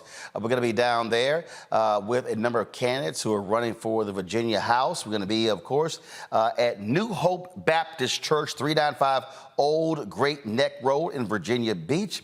Looking forward to seeing y'all down there. The next day, we're going to be in Suffolk, Virginia. Suffolk, Virginia on the next day. Can't wait to be there. Y'all got that slide? Let's go to it. All right, got it. All right, so Suffolk is the next day, folks.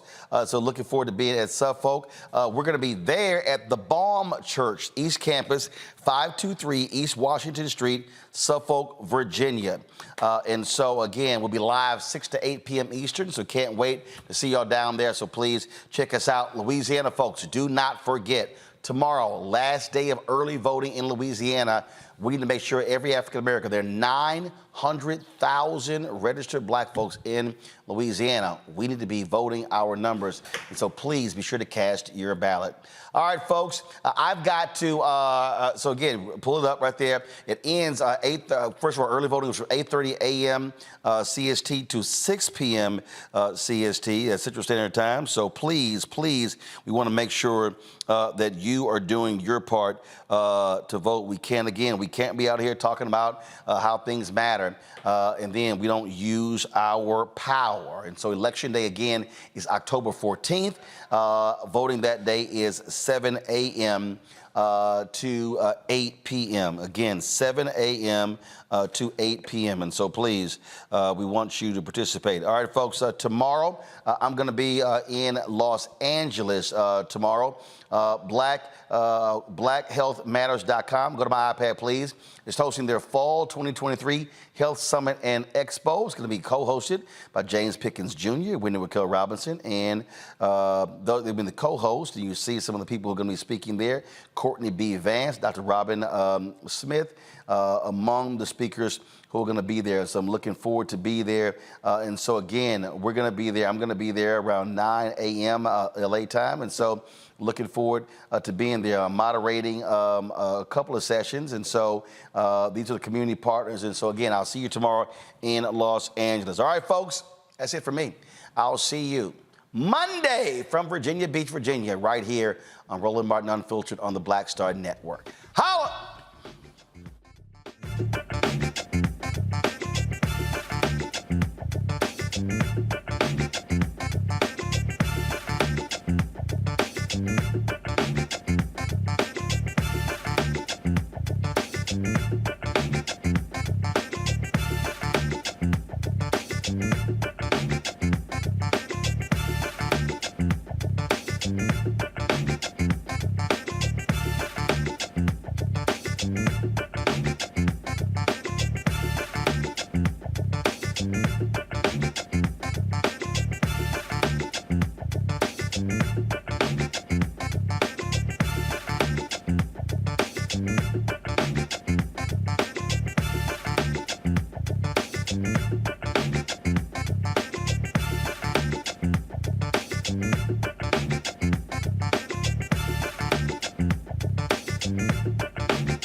Bye.